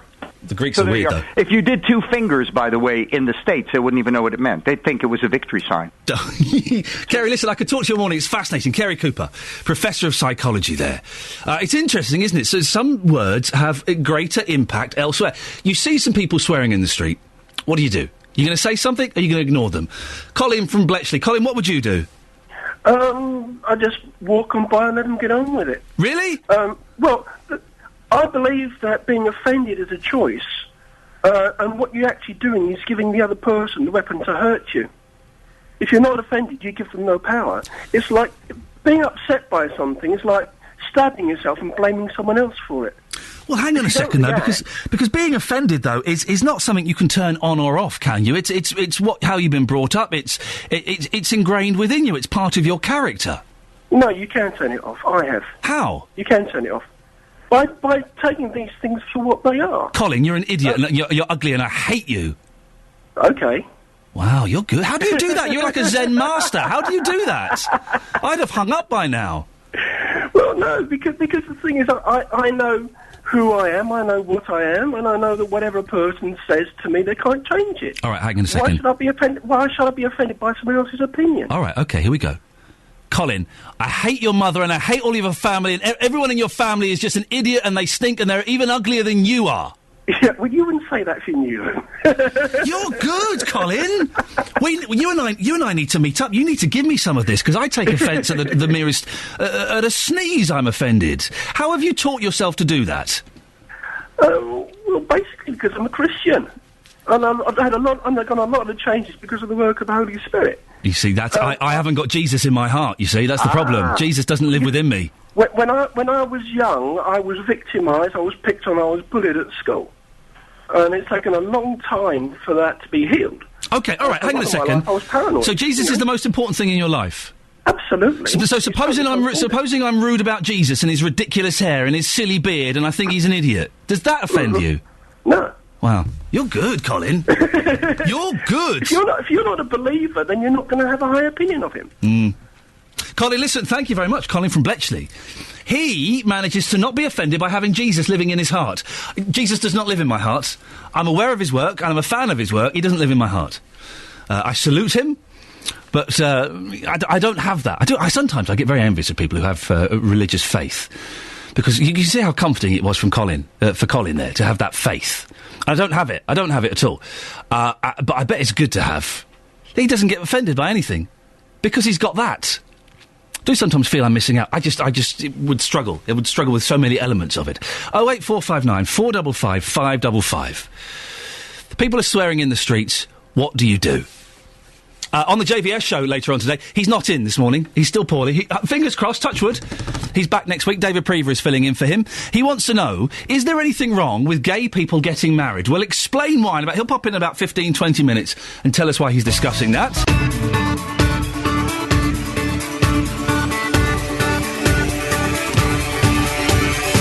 Thank you, Catherine. Morning, dear listener. Iain Lee, BBC Three Counties Radio. It's 3 minutes past 8. It's Friday, the 25th of January. Christmas was a month ago. It seems impossible, doesn't it? We're almost into February. Ah dear, onwards and upwards. Lots to cover in the last hour of the show, including Hertfordshire Police announced job losses. It's all because the Police and Crime Commissioner doesn't want to raise council tax. He'll be joining me in the studio next. What do you want to ask him? If you've got a question for him, now's an excellent time to call 08459 455 555. Laws to tackle aggressive bailiffs will be introduced next year, but do they go far enough? I'll be speaking to Justice Minister Helen Grant about why the measures are being put in place. And it's Friday, which can mean only one thing. We like to end the week with all the doom and gloom we discuss. A little bit of music. We've got a teenager from Ampthill who's been doing rather well in the iTunes chart. He's going to be joining me in the studio. He's been personally recommended by Catherine Boyle, newsreader. So, if he's no good, he's out. Facebook.com/BBC3CR. You can send us a text, 81333, starting your text 3CR. And, of course, you can give us a call, 08459 455 555. BBC Three Counties Radio.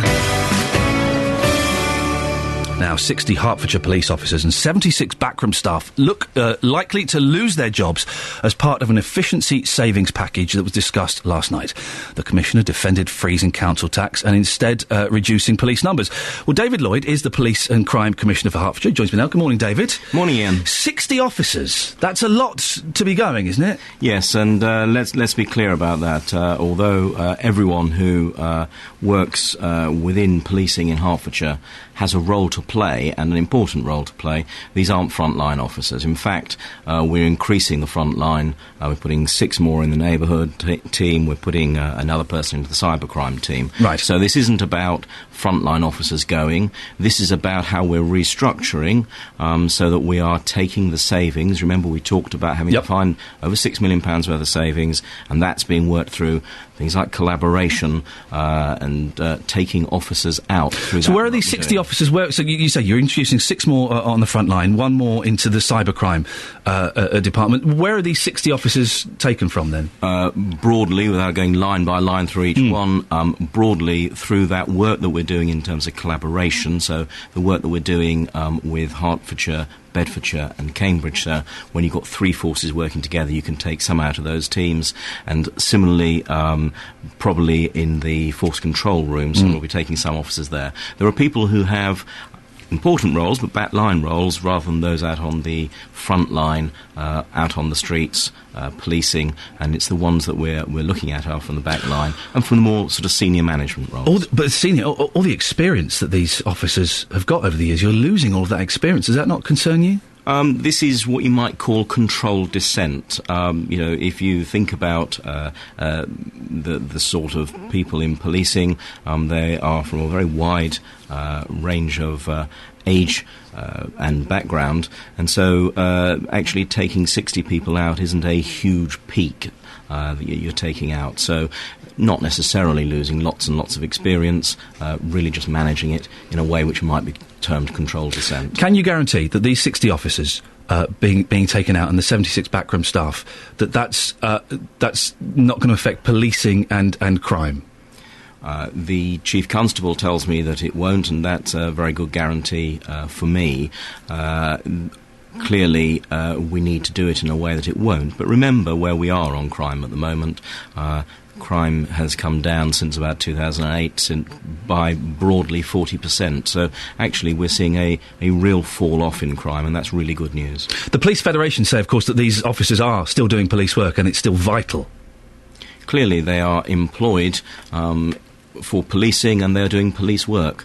But what we need to recognise is that financially we have to make savings.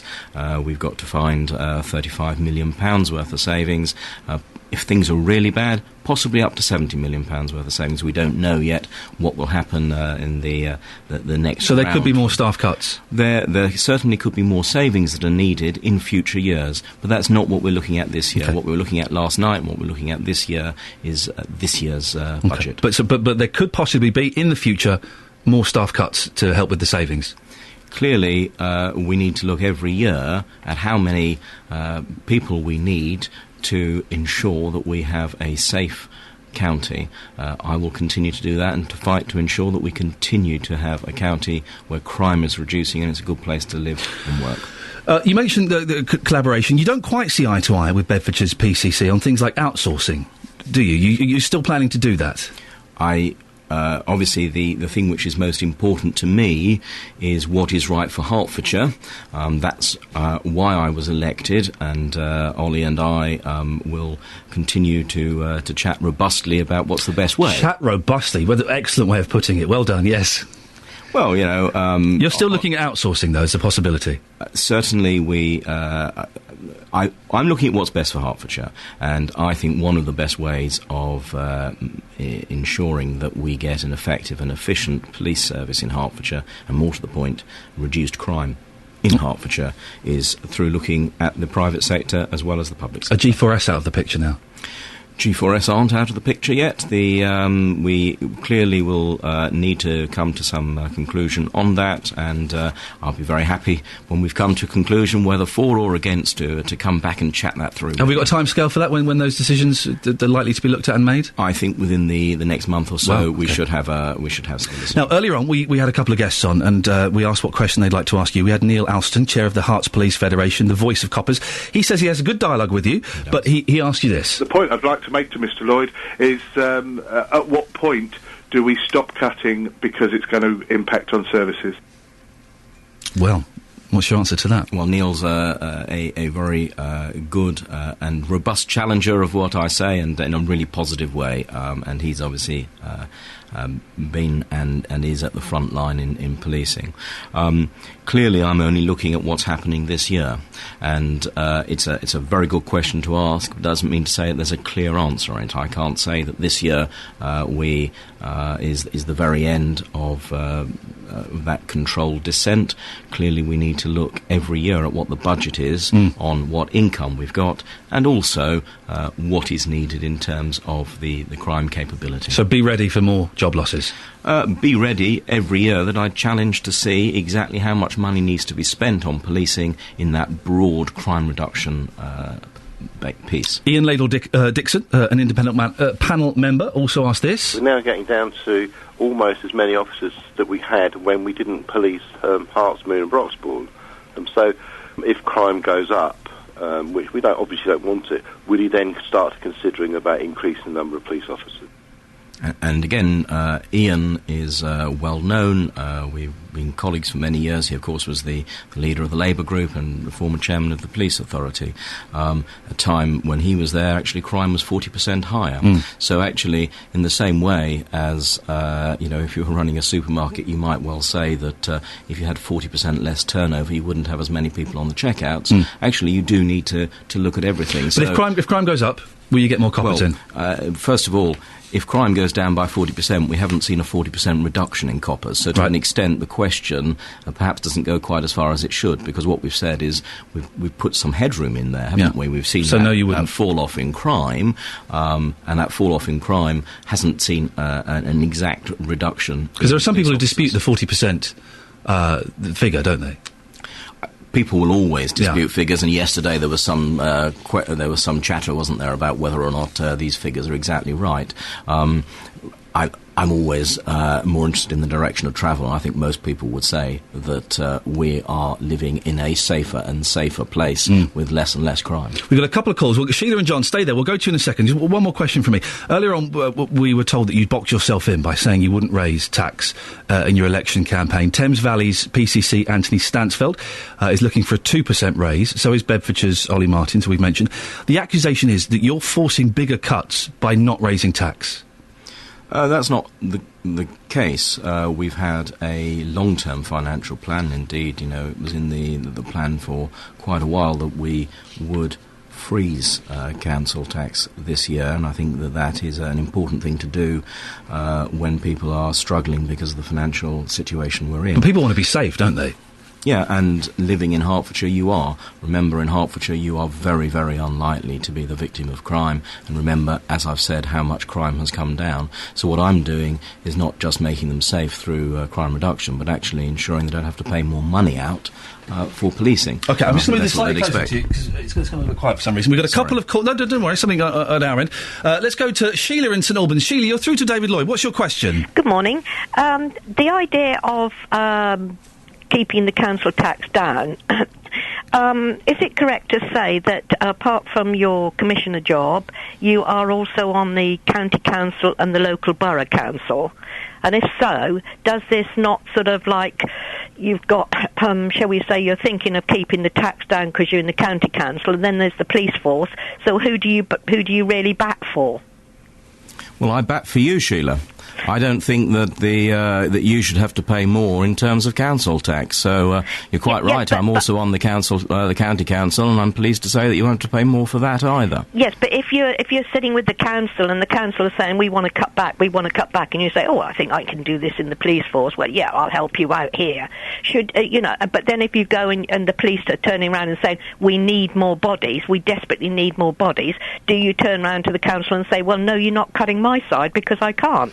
This is what I'm saying. If you David, is there a conflict of interest? You working on both bodies? Not at all. In fact, as I've said before and I'll say again, I think it really is very important that we bring public sector together, not drive it apart. And I think one of the problems we've got in public life is there's this almost an element, and I think Sheila just sort of said it, batting for one side or the other. No, actually, it's one council tax you're paying, and at the end of the day, it's one set of public services, and most people don't recognise those differences. So I think it's really important that we bring everything together as much as possible. OK, we've got John from Stevenage. John, you're through to David Lloyd. Good morning to you both. Morning. Hi, John. As a taxpayer, I wouldn't mind paying a little bit extra on my council tax to have the streets policed to their nth degree. And B, sometimes when we've rung the police for a minor incident, it's been 48 hours before an officer's attended our house. What kind of incident? Give us an example, John. My shed got broken into a few years back, and it was 48 hours before anyone turned up. What was nicked from your shed? Nothing. I caught them in the act and managed to sort of chase them down the road a bit, but they broke the lock and stuff like that. But that's immaterial. My question is, if we lose the amount of officers now to save money in the short term, for some short-term gain, if we need to replace those officers, should the crime rate go up and we feel the necessity to increase the force, how much is the cost to the taxpayer going to be to train 70 officers from scratch? So you think, John, it could be more expensive in the long term if we get rid of some coppers to save some money now? It's going to cost more money to then train new police officers? Can I first of all answer, John, because I think that you made a really important point about police turning out, and let me just first of all concentrate on that, and then I'll come back because you'll remind me about the second part of the question. Yes, I will. We've got about a minute. So. OK, so first of all, I don't think it's good enough that officers didn't turn out in time, and one of the things in my police and crime plan is about that whole, what I'm calling customer service, that sort of John Lewis type approach, that actually anyone who calls in needs to get a turnout and in appropriate time.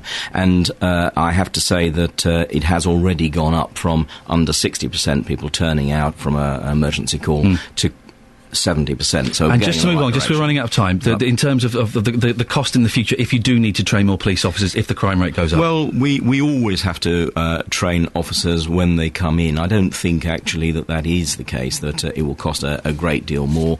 I think that actually we never have a problem in terms of recruiting officers, nor indeed training them, and I think that is part and parcel of proper budgeting for the future. David, lovely to see you. Thank you very much, David Lloyd there. Thank you for coming in. 08459 455 555. You've heard what David has had to say. What's your opinion on it? Straight to David Prevost. Yeah, I know. Whoa, listen, you're here. I was leaning back there. You were relaxed. What's in your... I'm in a powerful chair. This is where the man in charge of the police was sitting just minutes ago. Can you feel there's the power rubbed off on you? Yes, I can feel David's power. Did David Lloyd rub off on you? No, he didn't. No, let's move on. What's in your girl's mug today? In my girl's mug today... You have a very strange translucent mug that you carry with you. It's not. It's from a well-known high street coffee chain that begins with the letter S. I see. Nice one. Okay, Yeah, what's in it? What's in it today? It's coffee. What else do you put in a coffee mug? You got me there. I believe I was a little bit of cognac at the bottom. Yes, I bet it was. What have you got this morning? Well, is there anything wrong with gay people getting married? I need some help on this one because I don't understand the arguments against. I've tried to follow it, tried to come up with a coherent reason why this bill shouldn't go through, but I don't understand it anymore. If MPs are discussing this today ahead of a free vote on the issue next month, and if the bill they're discussing passes, marriages could take place in England and Wales, allowing religious organisations to perform ceremonies if they want to do so. But why not? I can't think of one reason why not anymore. And I've tried really hard. Yeah. So is there anything wrong with gay people getting married? Your thoughts and your views and your stories after 9 on 08459 455 555. Thank you very much. Across beds, hearts and bucks, this is BBC Three Counties Radio. Now, if you or your relatives have ever felt threatened by aggressive bailiff, then you'll be pleased to hear there are going to be changes to what they can and can't do. From next year, they'll be banned from entering your home at night or where only children are present. New safeguards will prevent them from using force against people who owe money. They will also no longer have free rein to fix their own fees because fee scales will be brought in. Well, earlier on, I spoke to Jason Bailey, the author of the website dealingwithbailiffs.co.uk. He expressed his concerns with the change in the law. The only problem with it is it wants to introduce what is in the Tribunals, Courts and Enforcement Act 2007 and any 2012 consequential amendments, which sets out rules on what bailiffs can and cannot do. It also proposes to introduce a new regulator called the Bailiffs and Enforcement Agents Council. Now, the problem with the bill is very silent on what statutory powers this regulator is going to have. Because for any regulation to work, it must be either a government unit or a body having statutory powers, much like what the Financial Services Authority is. And its functions must include the licensing of bailiffs, it must approve businesses and organisations that employ them, accredit professional bodies that represent them, it must also set their standards of conduct, monitor their performance, investigate complaints and punish failure for failure to comply with those regulations and order redress where appropriate. But that is all absent in these new regulations. Well, that was Jason Bailey, the author of the website dealingwithbailiffs.co.uk. If you've ever had a run-in with the bailiffs, excuse me, frog in my throat, I'd love to hear from you. I've been blessed. I've been lucky that that's not happened to me. So I don't know what it's like. If a bailiff knocks on your door, what's it like? Is it terrifying? Have they been aggressive with you? Is there a chance they're going to be aggressive? 08459 455 555 is the telephone number. In a few minutes, we're going to speak to Mike Dixon, who is the Assistant Chief Executive for the Citizens Advice Bureau, as they were. I'm assuming they still are. But right now, we can go and speak to Justice Minister Helen Grant. Good morning, Helen. Good morning to you. Do these changes go far enough? Yes, they do. We are bringing in these changes. We're very proud of them. We're pleased with them. We think they will help many, many people, especially vulnerable people. And some of the changes that we're bringing in include banning bailiffs from charging exorbitant fees, using force against the person, and from entering properties if only children are present. How will you be able to enforce it? Hello? Hello, can you hear me? I'm losing you slightly. Hang on. Ooh, yep. This is exciting. Helen, how will you be able to enforce it? Well, these bailiffs will have to be certificated, and that means they will have to be a fit and proper person. And if they're not a fit and proper person, then they will lose their certificate and they will not be able to act. And if they act without a certificate, then that is a criminal offence. There was a voluntary code of conduct introduced about a year ago. Are these proposals actually going to become law, or is there a chance they could end up as another set of watered-down guidelines? They are definitely going to become law. Well, there we go, fantastic. And finally, debt is stressful enough as it is. Will these measures be sufficient to bring about real change and prevent bailiffs still using illegal methods? Because there are all these kind of bizarre rules about you can enter if the back window's open and there's a ladder and things like that. Will it curb all those silly things? Yes, these changes to the law, when you look at what we're doing in relation to fees, certification and training, are very, very robust, and I'm quite satisfied that they will deal with most complaints. OK, listen, we'll leave it there because the line's not great. Thank you very much. We can go now to Mike Dixon, who is the Assistant Chief Executive for Citizens Advice. Mike, we've heard about these new measures from the government. Are they going to work? I'm with Jason on this. I don't think we've gone anywhere far enough. Lots of our clients, we get tens of thousands of people a year that come to Citizens Advice and say, I'm terrified because I've got bailiffs coming. Bailiffs are a bit like driving. You're driving down the motorway, there's loads of good drivers, and there's the odd terrible driver undertaking you on the left, bumping up behind you, being really aggressive. And I think that the problem that we've got here is trying to deal with those bailiffs while keeping the system working for everyone else that's doing it properly.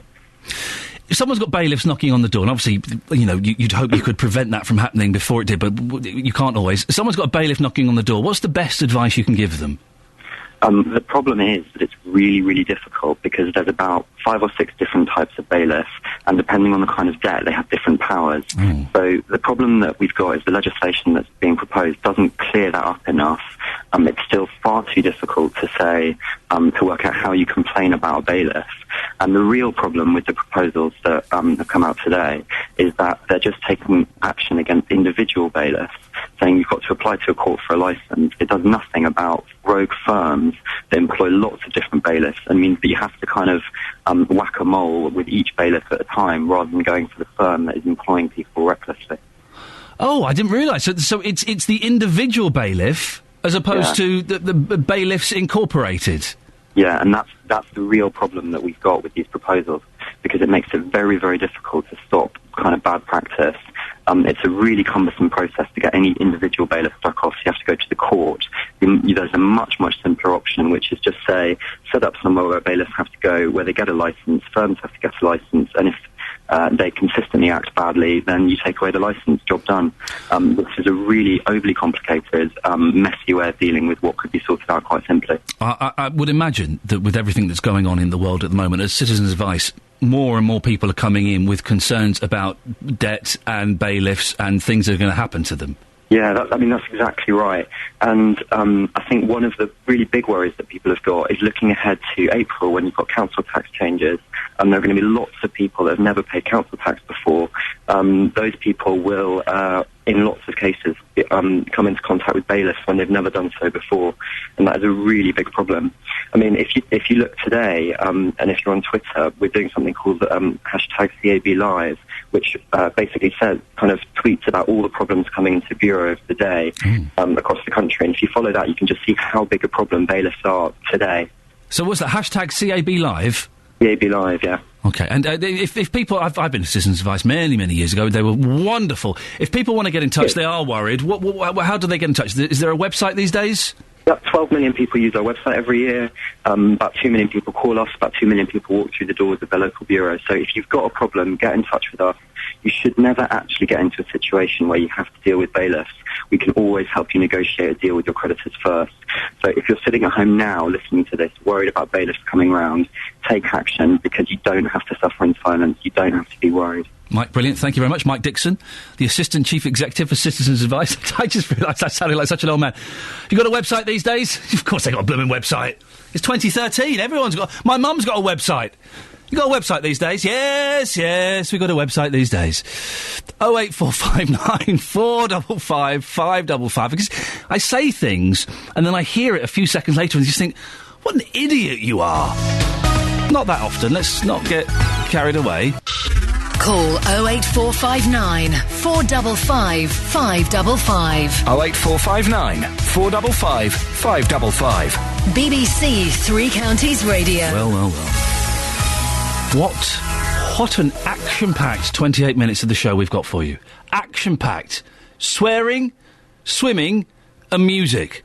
I know, it literally doesn't get any better than that. In many ways, I should perhaps be apologising for that. 08459 455 555. If you see some swearing in the street, like some kids, or maybe it's some builders or whatever, they're effing and jeffing, using indoor language in an outdoor scenario, what do? Do you go up to them and say, sorry, whoa, hey, come on now, huh? Whoa, huh? Way! Come on! Stop that! Or do you join in, or do you walk on by? 08459 455 555 is the telephone number if you want to give us a call. Now, Splash. Remember, a few weeks ago we were laughing at the farce that was Splash, the diving show on ITV. Well, I was criticising it before I'd seen it. It's absolutely brilliant. It's brilliant. It's my new favourite show. I think it's so exciting. I can't get enough of it. Oh, and you know what, Saturday? Semi-finals. Yes, I know. I'm going to be glued to the TV. There's not that much action in it, but it's made of it. I think Vernon Kay is a brilliant presenter. He gets a lot of flack. I think he's wonderful. He's good looking, got great teeth, and I think he's funny and charming. That's what you want from a TV presenter. Well, since Splash started, more than 200 people have signed up to learn to dive in Luton. Active Luton, which runs the Inspire Sports Village in Stopsley, where the series is filmed, says classes are full with long waiting lists. The council says it will be bringing in portable diving boards to meet demand. Well, our belly flop correspondent, Justin Dealey, is at Inspire. Justin, what's happening out there? Hello, Ian. It's all happening here. I've been here since 6 o'clock this morning. It was pretty quiet from around 6:15. All of the production crew started arriving. We also saw the portable celebrity changing rooms. They arrived. I'm still looking for the food, mind you. So if I can find that, hopefully in the next 5 minutes, that will certainly suit me. But I'm in the car park. As I look through to the pool here at the Luton Sports Village Inspire, it's all gone very, very dark in there. And the reason it's gone dark is because they are doing a rehearsal. 100 yards in front of me through the window, I can see probably about 10 men wearing the tightest black Speedos I have ever seen in my life. You're living the dream, Justin.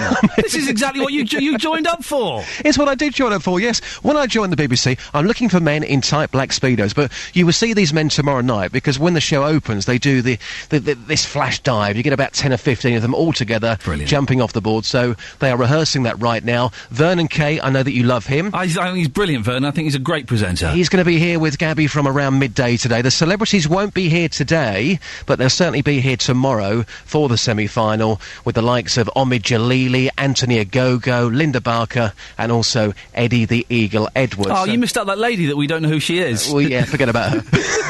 So, I'm in the car park at the moment, Ian, but a few moments ago I was poolside. I was poolside with David Jenkins. Now, he's the Diving Development Officer at the Luton Sports Village here. We had quite a long chat, and this is what happened. Well, David, first of all, what's your opinion of Splash? As a diving instructor, do you rate the TV show?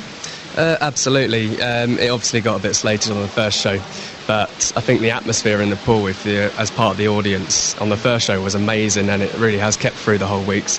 And on the TV, it's showing its potential now. We all know about the facilities here. They're absolutely fantastic, but what's the buzz like around this place since the TV show arrived?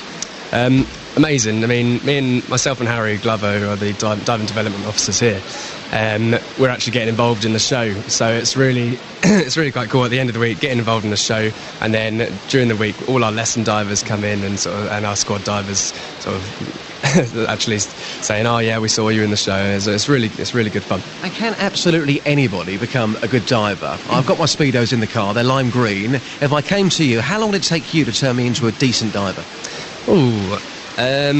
Obviously, being an adult, you'll take a shorter time than a general child, but you've got to have a bit of raw talent to speed through the process. But you know, a decent diver, at national level, it could take you 8 years. 8 years. And in terms of people here, have we got a future Tom Daly right under our noses here in Luton? Absolutely, we've definitely got a few in our squads at the moment. And how exciting is that for you, knowing you could have a future Olympic champion right here in Bedfordshire? Absolutely amazing. It really motivates us to sort of do our job really well, and motivates us to come to work and put really good effort in.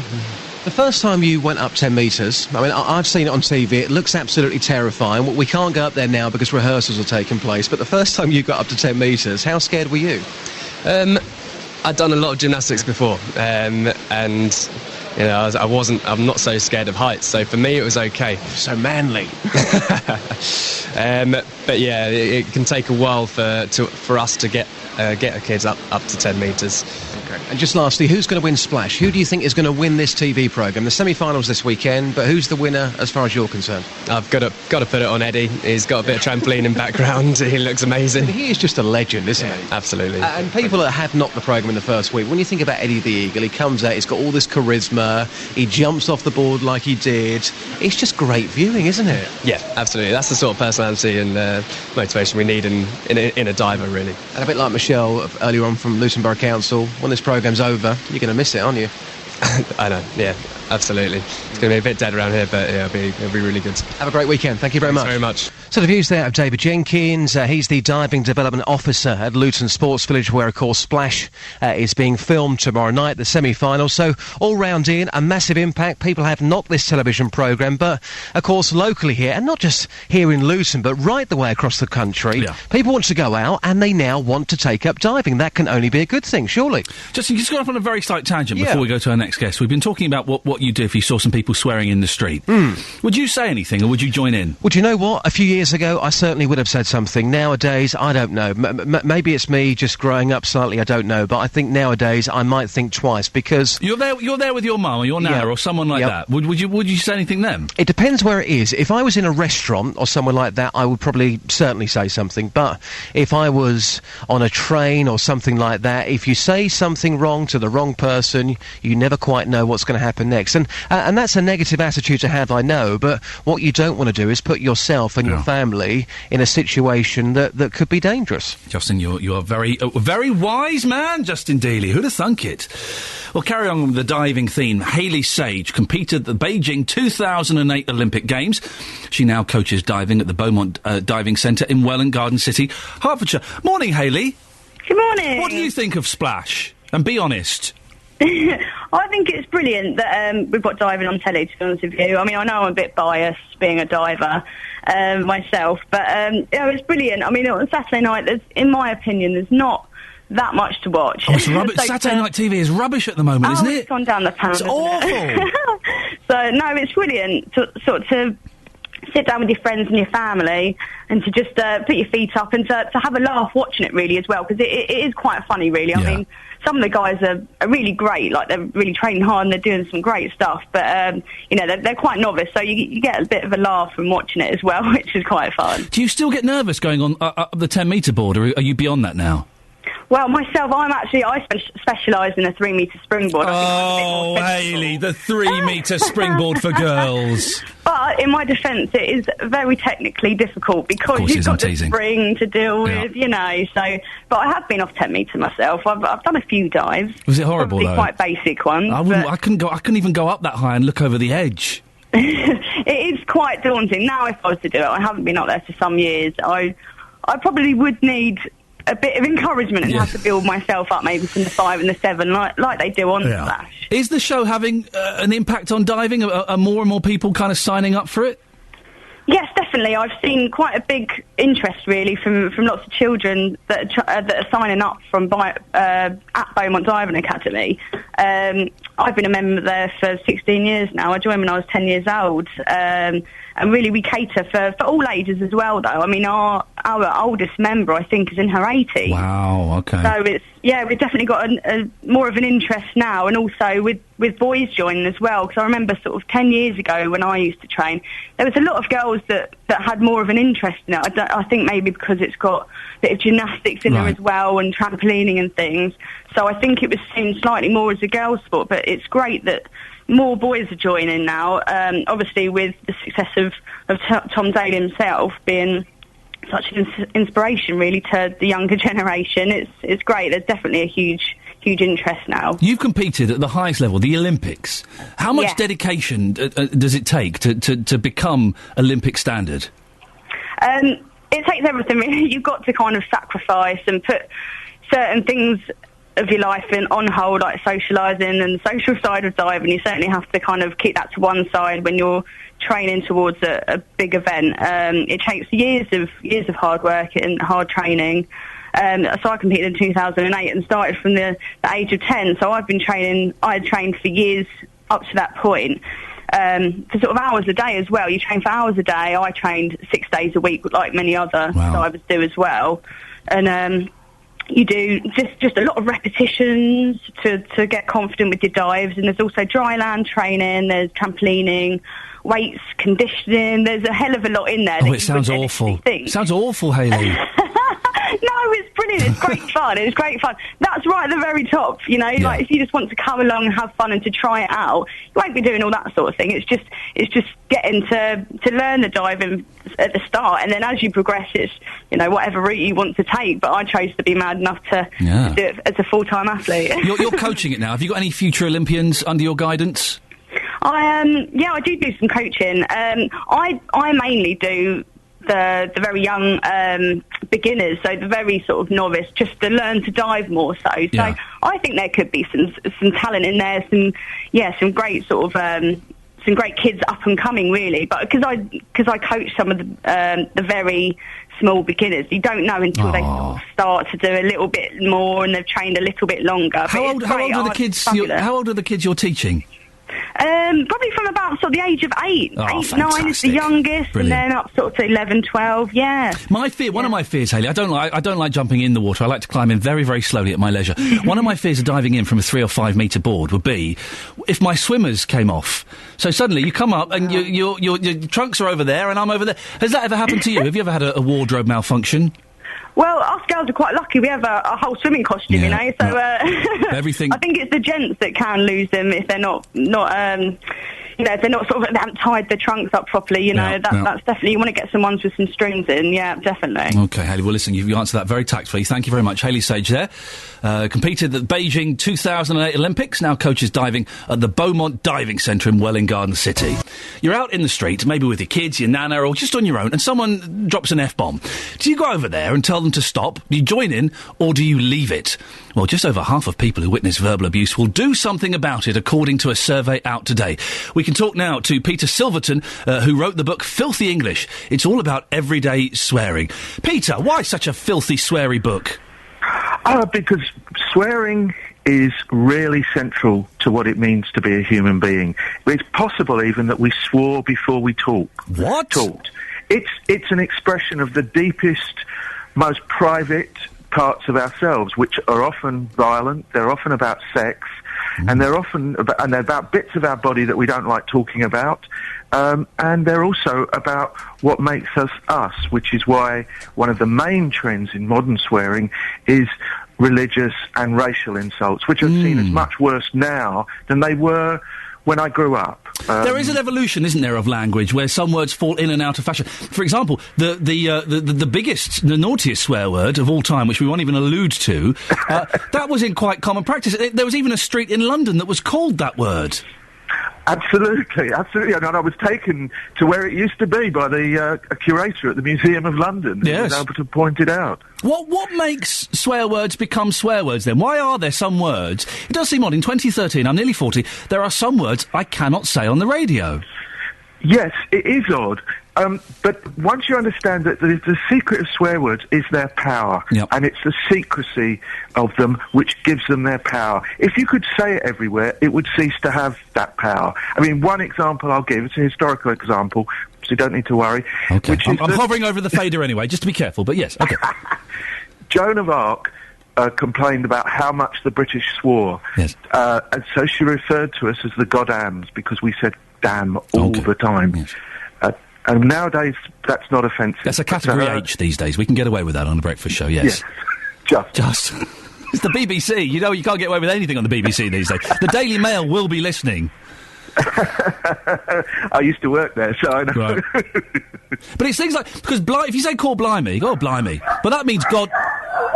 Oh, what on earth is going on there, Peter?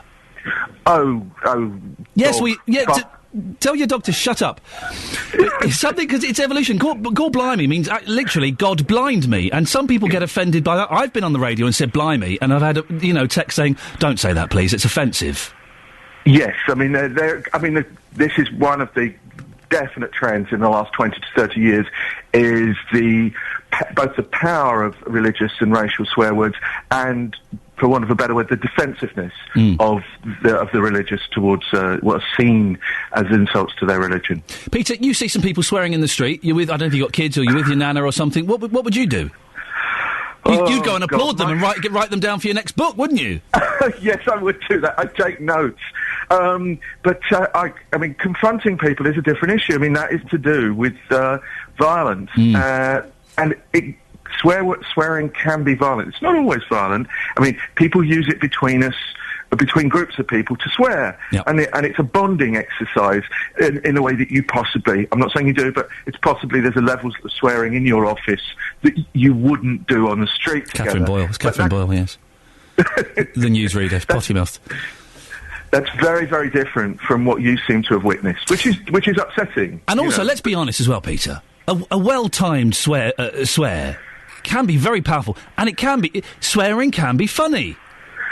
It can be funny. I mean, In the Thick of It on television was one of the funniest shows ever. Without swearing, that would not have been the same show. Yeah. Also, swearing can be very unhelpful. There's some fantastic experiments done in Leicester, I think, where they got people to stick their hands in icy cold water and either pretend swear or really swear. And the ones who really swore, as opposed to the ones who only pretend swore, using words like flibbertigibbet, yes. They felt the pain, the pretend swearers, much quicker than the people who really swore. Brilliant. It does act as some kind of catharsis for our emotions. Pete, listen, thank you so much for coming on, and thank you for biting your tongue. Peter Silverton wrote the book Filthy English. This is Iain Lee on BBC Three Counties Radio. It's Friday. Oh, it's the weekend. What better... Listen, we've dealt with all kinds of serious stuff. The police officers losing their jobs, all kinds of nonsense. Let's lighten things a little bit, shall we? We'll have a little bit of music, and we've got Jack Neville. Jack, how old are you? 17. Oh, let me try that again with the microphone on. I'm 17. Oh... I was 17 once. Don't waste it. Don't waste it. I wasted it. You've already you've had a song that reached number 19 in the charts. In the singer-songwriter charts on iTunes, yeah. How did that happen? Very good question. I got signed to a label a couple of weeks ago, and they said, let's get a single out. So I recorded a song and put it out, expecting probably 20, 30 people to download it, and it kind of went a bit mad and ended up 19th in the singer. So you must be a multi-millionaire by now. That would be lovely. But, who are your influences? What kind of stuff do you listen to? I'm a huge Frank Turner fan. I don't know if you will have heard of him, but was he in the Beatles? No, he wasn't. No, in that case, I don't know him. I'm also a huge Coldplay fan as well. Okay. Now, you were recommended by Catherine Boyle, the potty-mouthed newsreader here at BBC Three Counties. There's a lot of pressure on you to be good. I don't want to make you uncomfortable. There's a lot of pressure on you. Your mum has been quite influential. She's got video evidence of you singing as a young one, has she? She does. She has video evidence of me singing before I could actually talk. Which, it was humming the Barney theme tune, to be fair, but... Well, there are worse songs you can do. Listen, you have a guitar. What, are you going to play us a song? I am. I'm going to play you the single that is on iTunes at the moment. OK, away you go, sir, in your own time. Yeah, thank you. Yes, have some of that. Catherine Boyle, your job is safe. Well done. Fantastic, that's brilliant. Thank you. Well, now, when you go out and play, are you playing gigs and stuff? I am occasionally, yeah. And do you do it on your own? Have you got a band? What's the deal? I do it on my own, but I'm looking at setting up a band to Drummers, they're always the problem. They're always the hard one to find. I'm a drummer myself, so yeah. Really? I can relate to that. So you could be a singing drummer. There are a few that have done it. Mickey Dolenz, Phil Collins. And that's about it. It's not really the best list. So what's the plan then? How do you want this to pan out? The plan for now is, this is exclusive for you guys, but my next... Come on, it's exclusive for us guys. My next single is going to be out on the 25th of March. There's going to be a video out for it on the 20th of March. Right. And also I'm going to be releasing my first album in the summer. How does that work? You're 17. You make me sick. You're releasing an album at the age of 17? I will be 18 by the time it comes out. But then, in that case, I take it back. You don't make me sick. And if people... they can buy that song you just played on the iTunes? They can. If they just search my name on the Jack iTunes Neville. search bar, and it should come up. And I'm assuming... of course you've got a website. It's 2013. What's your web address? www.jacknevillemusic.com. And what do you want to happen? You want to be a big star? You want to win a Grammy? That would be incredible. I guess, yeah, it would be amazing. Yeah. Okay. Well, do we know what the album's called yet? We don't. But if you follow me on Twitter at Jack_Neville and Facebook.com/Jack Neville Music. I saw you tweeting Nadine Dorris the other day. She's a big fan, yeah. Is she? She is, apparently, yeah. She's been incredible with getting this first single out. She's been tweeting Nadine Dorris? Yeah, all her famous friends. The MP? Yeah, she's been sending it to people like Fergal Sharkey and... Really? Yeah. Well, good for her. She hates us, but good for her. So well done for doing that. Hey, listen, really nice to meet you. Thank you very much for coming in. Thank you very much. Excellent stuff indeed. Right. That's it. Well, there we go. This gravy train is slowly coming off of its wheels as we approach the weekend. It is, let's be honest. It's Keep the going. weekend. I've got a lovely drive to Gloucester now, which I'm looking forward to immensely. Back on Monday at 6 o'clock. JVS is off poorly, but don't worry, you're in the capable hands of David Prever. Until next week, ta-ta. Getting beds, hearts and bucks talking. This is BBC Three Counties Radio.